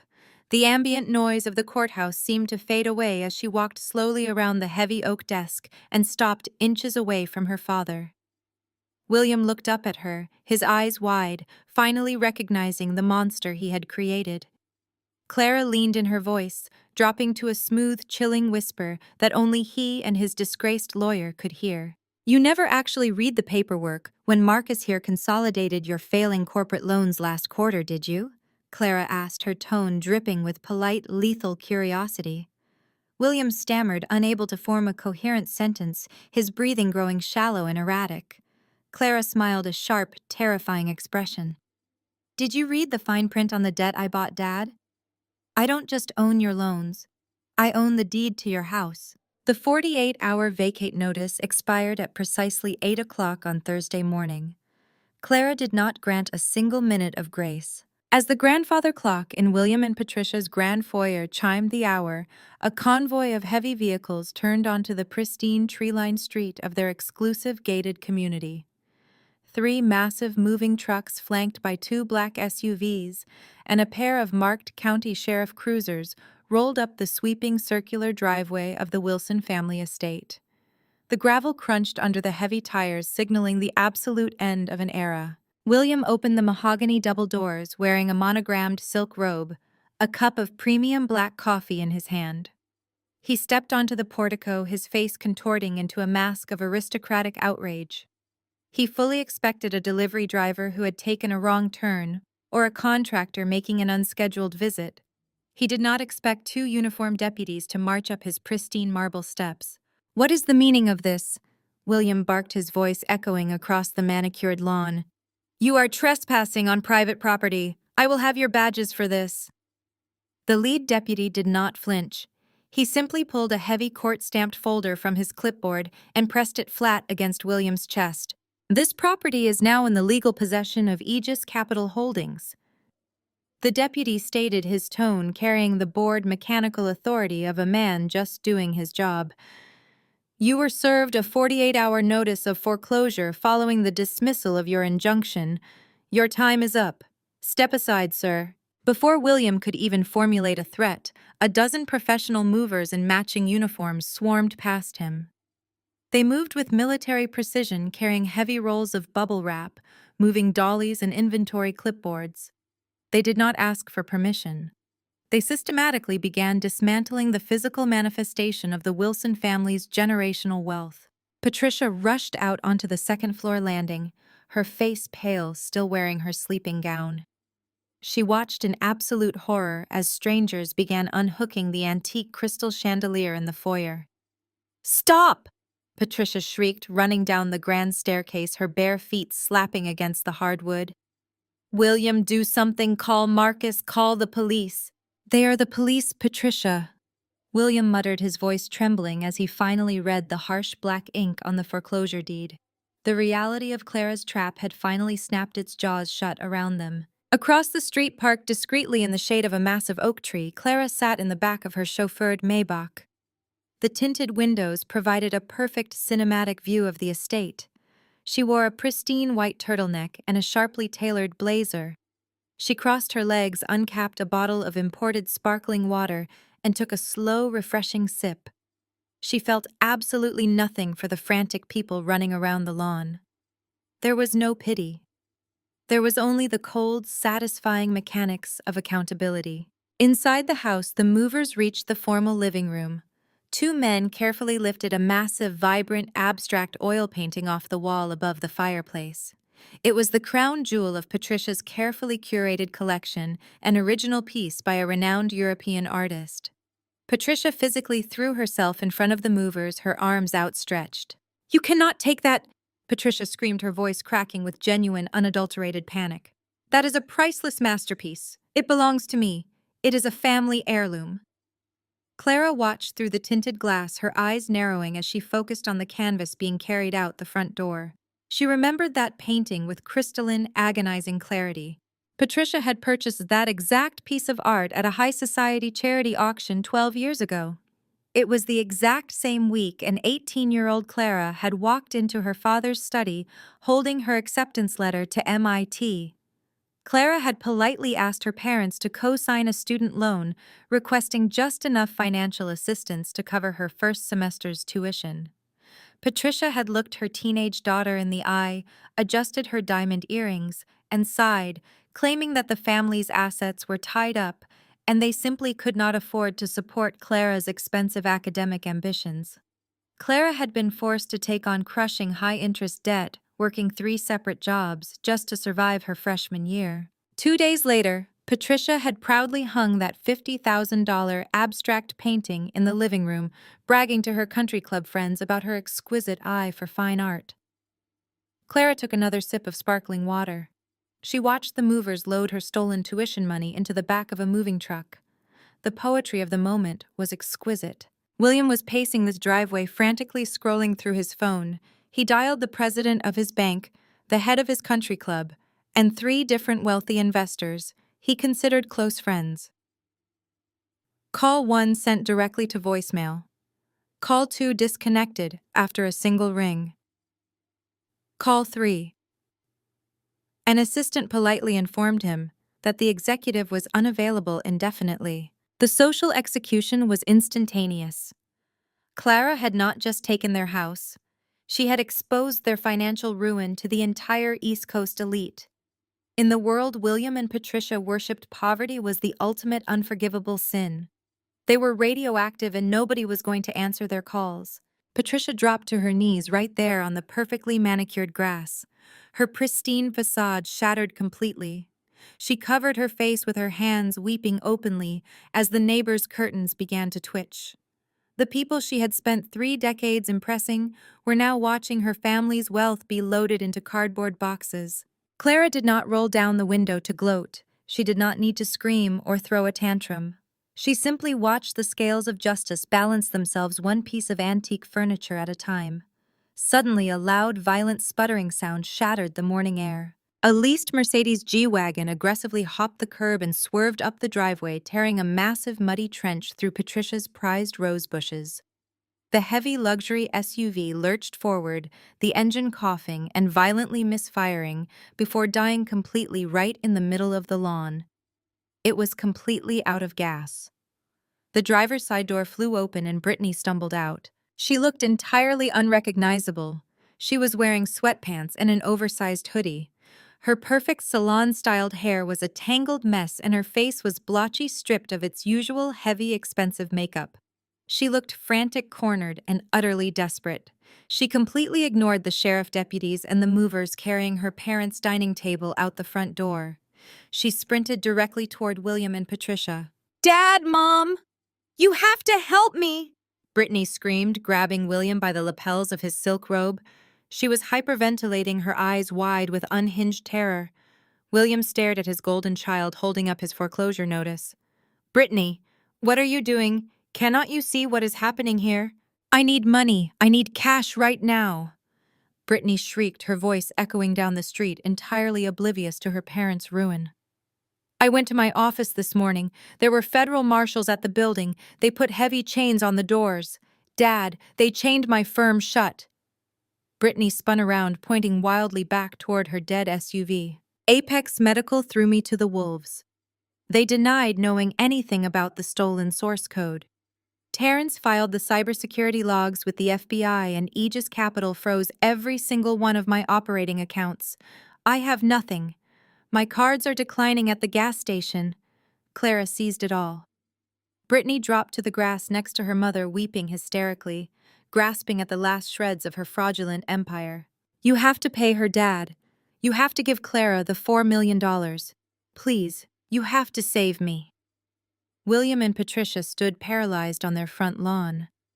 They looked at their weeping golden child, then looked back at the foreclosure notice in their hands. The impenetrable fortress of the Wilson family had not just been breached. It had been completely leveled to the ground. Brittany snatched the heavy court-stamped legal document from her father's limp hand. Her eyes darted across the bold black text of the foreclosure notice. The air left her lungs in a sharp, jagged gasp. The $4 million family bailout she had been banking on was a ghost. Her unlimited ATM was bankrupt. Her phone vibrated violently in the pocket of her oversized hoodie. A cascade of push notifications illuminated the cracked screen. Bloomberg, The Wall Street Journal, and Forbes all broke the story simultaneously. The headlines were ruthless, optimized for maximum damage, and legally bulletproof. Apex Medical CEO, implicated in corporate espionage, FBI seizes servers following OmniHealth data breach. Terrence had not just gone to the federal authorities. His highly paid legal team had strategically and legally leaked the unclassified portions of the cybersecurity logs directly to the financial press. The narrative was completely out of Brittany's control. She was no longer a delicate victim or a pregnant socialite. She was a radioactive pariah facing a massive federal indictment. Panic gripping her throat, Brittany opened her contacts. She dialed Sarah, her former college roommate and the maid of honor at her wedding. The line rang half a time before diverting straight to voicemail. She dialed Jessica, her business partner who had smiled and drank mimosas with her just yesterday. The automated operator announced the number had blocked her. Brittany frantically texted a group chat of 12 high society women she had funded and entertained for years. She watched in real time as every single participant exited the chat without saying a single word. The rapid, brutal abandonment by her inner circle struck Brittany harder than the federal raid. The women who had praised her designer clothes, attended her lavish galas, and validated her endless complaints about Clara vanished into the digital ether. They had never loved her. They had only loved her open tab. The second the money dried up, her entire social existence evaporated. A few feet away, Patricia sat heavily on a matched set of designer luggage, the only possessions the sheriff deputies had allowed her to grab before sealing the house. She pulled out her gold-plated smartphone, her hands trembling violently. She dialed Eleanor, the president of the country club's charity committee. Voicemail. She dialed Martha, her tennis partner of 15 long years. The call disconnected after a single ring. Patricia's manicured fingers shook as she scrolled through hundreds of contacts. She dialed senators' wives, real estate heiresses, and corporate board members. Every single call was explicitly rejected or ignored. Patricia lowered the phone, her breathing ragged. The pristine, manicured world she had ruled with an iron fist dissolved before her eyes. The Wilson family's entire existence had been built on a fragile, paper-thin facade of generational wealth and intimidation. Without the sprawling estate, the trust funds, and the platinum corporate cards, they were nothing. They possessed no genuine loyalty, no real friendships, and no inherent value to the elite circle they had worshipped. They were just loud, obnoxious strangers sitting on a sidewalk. The afternoon sun began to dip behind the towering oak trees of the gated community, casting long, cold shadows across the trampled lawn. The moving trucks sealed their heavy metal doors and roared down the street, taking the last remnants of the Wilson legacy with them. The lead sheriff deputy locked the massive mahogany front doors of the estate, applying a bright orange legal seal across the frame. He tipped his hat silently and drove away, leaving the neighborhood in total, deafening silence. William stood frozen on the edge of the driveway, staring at the mansion that no longer belonged to him. His pride, his arrogance, his decades of tyrannical control had been reduced to absolute zero. He looked at his wife, whose mascara ran down her cheeks in dark, heavy streaks, and his golden child, who sat curled in a ball on the concrete, hyperventilating into her knees. The temperature dropped, bringing a sharp, biting chill to the evening air. William reached into the pocket of his monogrammed silk robe. He pulled out a crumpled $20 bill and a handful of silver coins. Brittany had a few crumpled $5 bills in her hoodie pocket.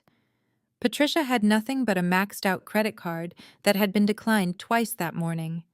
They had no access to bank accounts. Their assets were entirely frozen. The G-Wagon was dead on the grass. William made the hardest, most humiliating realization of his entire life. There was no hidden offshore account. There was no secret corporate ally waiting to swoop in and save them. He had burned every bridge and alienated every competent person in his life. He finally understood the sheer terrifying magnitude of Clara's intellect. She had not just beaten him, she had dismantled his reality with flawless mathematical precision. There was only one entity on the planet with the liquidity, the authority, and the power to reverse this nightmare. He pulled out his phone, his thumb shaking as he opened a budget rideshare app. He bypassed the luxury black car service he had used exclusively for 20 years and selected the cheapest economy option available. The screen showed a 12-minute wait for a battered 10-year-old sedan. "Where are we going?" Patricia asked, her voice a hollow, defeated rasp, staring blankly at the approaching headlights. William did not look at her. He stared down the empty, darkening street, his shoulders slumped in total defeat. "We are going to Aegis Capital," he stated, the words tasting like ash and bile in his mouth. "We are going to beg Clara for our lives." The battered economy sedan idled violently against the pristine curb of the financial district. The driver, deeply annoyed by the dirt Brittany had tracked into his back seat, barked at them to get out and slammed the transmission into gear the second the doors closed. William, Patricia, and Brittany stood on the rain-slicked pavement. They were surrounded by the towering mirrored monoliths of high finance, dwarfed by the sheer scale of the institutional wealth they had just been permanently exiled from. William looked down at his hands. He was grasping the slick, cheap plastic of a black industrial garbage bag. It contained 2 suits, a pair of loafers, and whatever loose items he could sweep off his dresser before the sheriff deputies forced him out the front door. Patricia held a matching bag, her fingers trembling so violently the plastic rustled in the cold wind. Brittany stood entirely frozen, staring blankly at the glass facade of the Aegis Capital headquarters. They pushed through the heavy revolving doors. The lobby of Aegis Capital was a cathedral of modern wealth. Polished Italian marble floors reflected the recessed lighting. Men and women in bespoke tailoring moved with absolute purpose, carrying portfolios and speaking in hushed, confident tones. The sheer, sterile perfection of the space made the Wilson family look like a tragic, offensive anomaly. They barely made it 10 feet past the entrance before a pair of imposing security guards in dark suits intercepted them. The guards moved with swift, silent efficiency, physically blocking their path to the reception desk. William attempted to straighten his spine. He tried to summon the commanding, aristocratic baritone that had intimidated bank managers in boardrooms for 3 decades. He opened his mouth, but what came out was a fragile, reedy croak. He cleared his throat, his face flushing with a deep, humiliating crimson. "I am William Wilson," he stated, his voice cracking. "I need to see the CEO. I need to see my daughter." The lead security guard did not flinch. He looked William up and down, his eyes taking in the cheap garbage bags, Patricia's ruined, tear-stained face, and Brittany's catatonic stare. The guard pressed 2 fingers to his earpiece, speaking in a low, muffled tone. He did not ask them to sit. He did not offer them water. He simply instructed them to remain exactly where they were standing. The wait was agonizing. 5 minutes stretched into an eternity. Every executive who walked past cast judgmental, disgusted glances at the 3 disheveled figures holding trash bags in the center of the pristine lobby. William felt his ego physically tearing apart. He was a spectacle. He was a cautionary tale standing under fluorescent lights. A soft, melodic chime echoed through the lobby. The private executive access elevator doors slid open. Clara stepped out into the lobby. She had changed out of her emerald suit. She now wore a razor-sharp charcoal gray power suit that seemed to absorb the light around her. She moved with a slow, predatory grace, flanked by her head of corporate security and 2 additional guards. She did not look angry. She did not look triumphant. She looked entirely, terrifyingly bored. Clara stopped 5 feet away from her family. She did not speak. She simply observed the wreckage. The sight of Clara standing in absolute power, untouched and untouchable completely, broke whatever fragile restraint Patricia had left. The matriarch of the Wilson family, the woman who had spent 30 years cultivating a flawless image of high society superiority, physically collapsed. Patricia fell heavily to her knees on the cold marble floor. Her garbage bag dropped, spilling a tangle of silk blouses onto the polished stone. She reached out her hands, grasping desperately toward Clara's leather shoes, but the security guards immediately stepped forward, blocking her reach. "Clara, please!" Patricia wailed, weeping real guttural tears of absolute desperation. Her voice echoed off the high ceilings, drawing the attention of everyone in the lobby. "We are your blood. You cannot leave us on the street.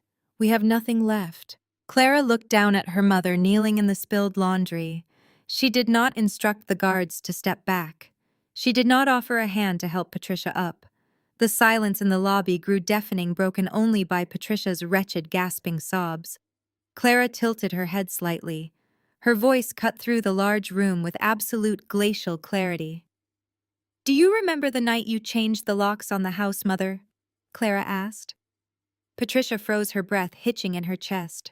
"I was 18 years old," Clara continued, her tone completely devoid of human warmth. "I had just finished working a double shift at a diner to pay for my textbooks. It was pouring rain. I stood on the front porch knocking on the heavy mahogany door. You opened the door exactly 2 inches. You looked at my soaked clothes. You looked at my single duffel bag. You told me that I was a stubborn, disobedient child who had chosen to ruin the family reputation by taking out a public loan." Clara took a single deliberate step forward.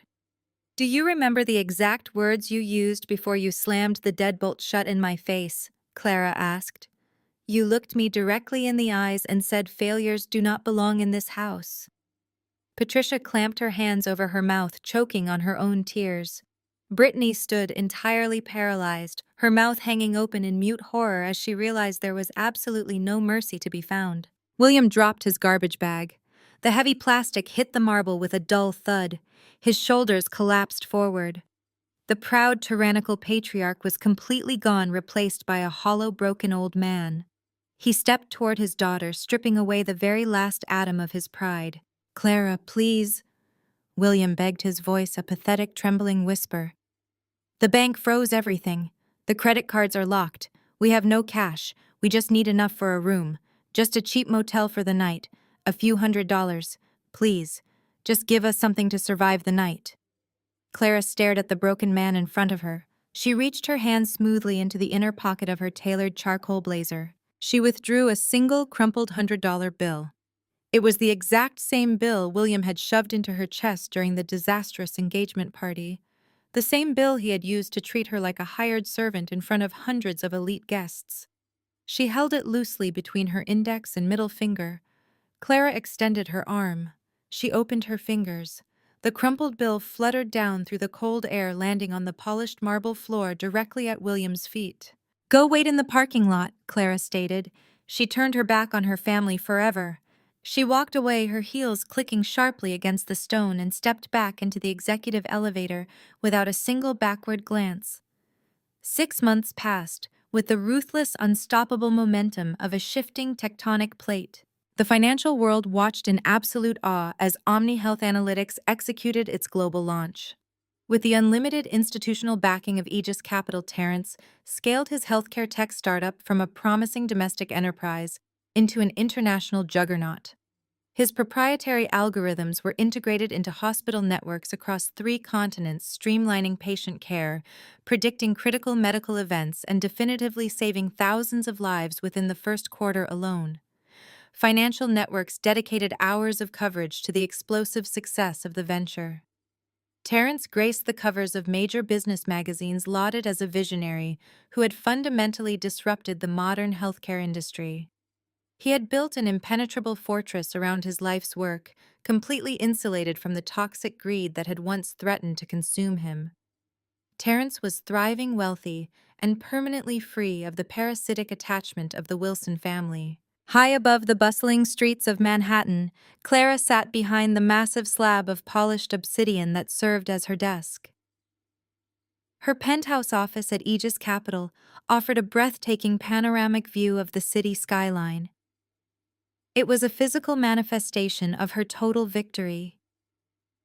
The financial district stretched out below her, a sprawling network of capital and power that she now navigated as a recognized apex predator. Wall Street executives whispered her name with a mixture of profound respect and genuine fear.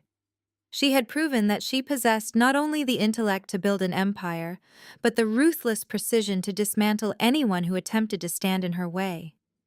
Clara reviewed the quarterly earnings reports displayed on her monitor. The numbers were staggering. The hostile takeover of the Wilson estate and the strategic acquisition of William's debt had yielded unprecedented returns, cementing her status as one of the most formidable fund managers in the hemisphere. She had taken the broken pieces of a traumatic past and forged them into a multi-billion-dollar weapon. Clara closed the financial reports and opened a heavy leather portfolio resting on the corner of her desk. Inside was a stack of legal documents outlining a brand new philanthropic initiative. She reached into her blazer and retrieved the vintage silver fountain pen her grandfather had given her. The silver felt warm and heavy against her fingers. Clara pressed the gold nib to the crisp paper and signed a personal check for $10 million. The funds were immediately transferred to establish a permanent, fully endowed scholarship foundation. The initiative was strictly designed to provide full-ride university tuition housing stipends and legal support for young women actively escaping financially abusive and controlling family environments. Clara was ensuring that no brilliant, ambitious girl would ever be forced to sacrifice her future because of a toxic, narcissistic parent. She was taking the exact pain of her stolen college fund and weaponizing it into systemic, life-altering power for a new generation. With one stroke of her grandfather's pen, she closed the loop on her past. Miles away from the gleaming glass towers of the financial district, the scent of stale grease and burned coffee hung heavy in the air. The fluorescent lights of a dingy 24-hour diner flickered and hummed with a persistent, irritating buzz. Patricia stood in the center of the cracked linoleum floor. She wore a cheap, ill-fitting polyester uniform heavily stained with ketchup and spilled syrup. The woman who had once commanded charity galas and terrorized country club waitstaff now held a damp gray rag. She scrubbed frantically at a sticky spill on a laminate booth. Her shoulders hunched, her face etched with deep, permanent exhaustion. She flinched every time the bell over the diner door chimed, terrified that someone from her former high society life might walk in and witness her total degradation. Behind the stainless steel counter, the ambient heat was suffocating. William stood over a massive, bubbling deep fryer. His face was slick with sweat, his once immaculate posture ruined by the grueling physical labor. The man who had spent 3 decades destroying lives from the comfort of a leather executive chair now spent 10 hours a day plunging wire baskets of frozen potatoes into boiling oil. His hands were covered in tiny stinging grease burns. He stared blankly at the spinning ticket wheel, his mind entirely broken by the sheer incomprehensible reality of his minimum wage existence. There were no country club lunches. There were no corporate bailouts. There was only the endless punishing cycle of poverty he had once mocked others for enduring. In a completely different part of the city, inside a cramped windowless studio apartment that smelled faintly of mildew, Brittany sat alone. The luxury cars, the designer wardrobes, and the endless stream of stolen capital were permanently gone. She sat at a tiny scratched folding table, illuminated by the harsh glare of a single bare light bulb. Spread out in front of her was a massive, terrifying stack of final notices, collection warnings, and legal demands. Her public relations firm had been completely liquidated to pay federal fines. Her bank accounts remained entirely frozen. The elite friends she had bought with Clara's money had completely erased her from their memories. Brittany stared at the bright pink eviction notice, sitting on top of the pile, her chest heaving as she hyperventilated into the silent, empty room. She had absolutely no leverage, no safety net, and no one left to manipulate.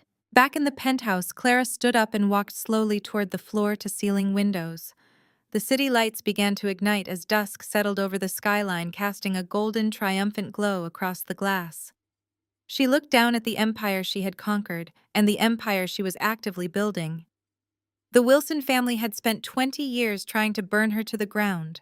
They had stolen her money, mocked her brilliance, and tried to crush her spirit to feed their own fragile egos.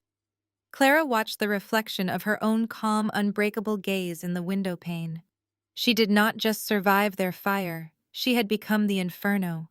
It was total, absolute, sweet revenge.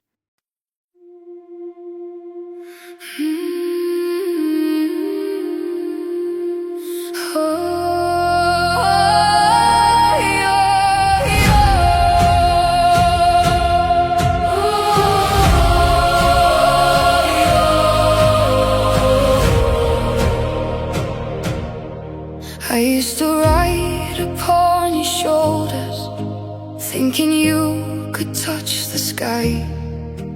Every road felt less uncertain when I saw the world through your eyes. You were stronger than the mountains, taller than the northern pines.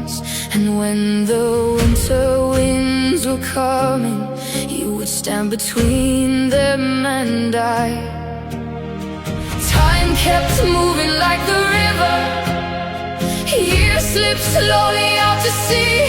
But no matter where life took me, you were always part of me. I am my Father's daughter. In every step I take, in every time I choose to stand. When it's easier to break, I carry your courage in my heart, your fire inside my soul. And though the years keep moving on, your love still leads me home.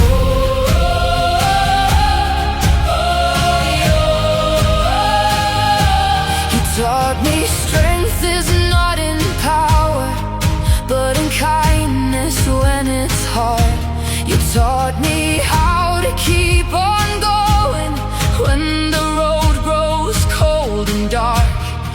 Every lesson, every story, every laugh around the flame lies within me like an echo, calling softly through my name. And when I face my greatest battles, when I feel I can't go on, I can hear your voice beside me saying, child, you're stronger than you know.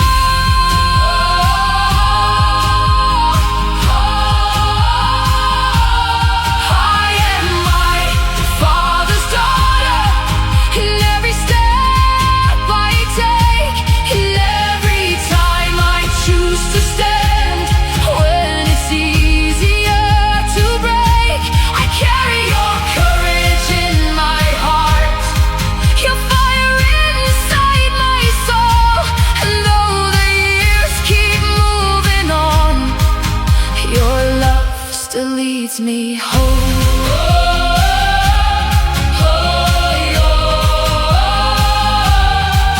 One day the snow will cover footprints, one day the fire will burn low. But the things a father gives his daughter are the things that never go. Not the gold or not the stories, not the battles that he won, but the quiet way he loved her and the woman she becomes.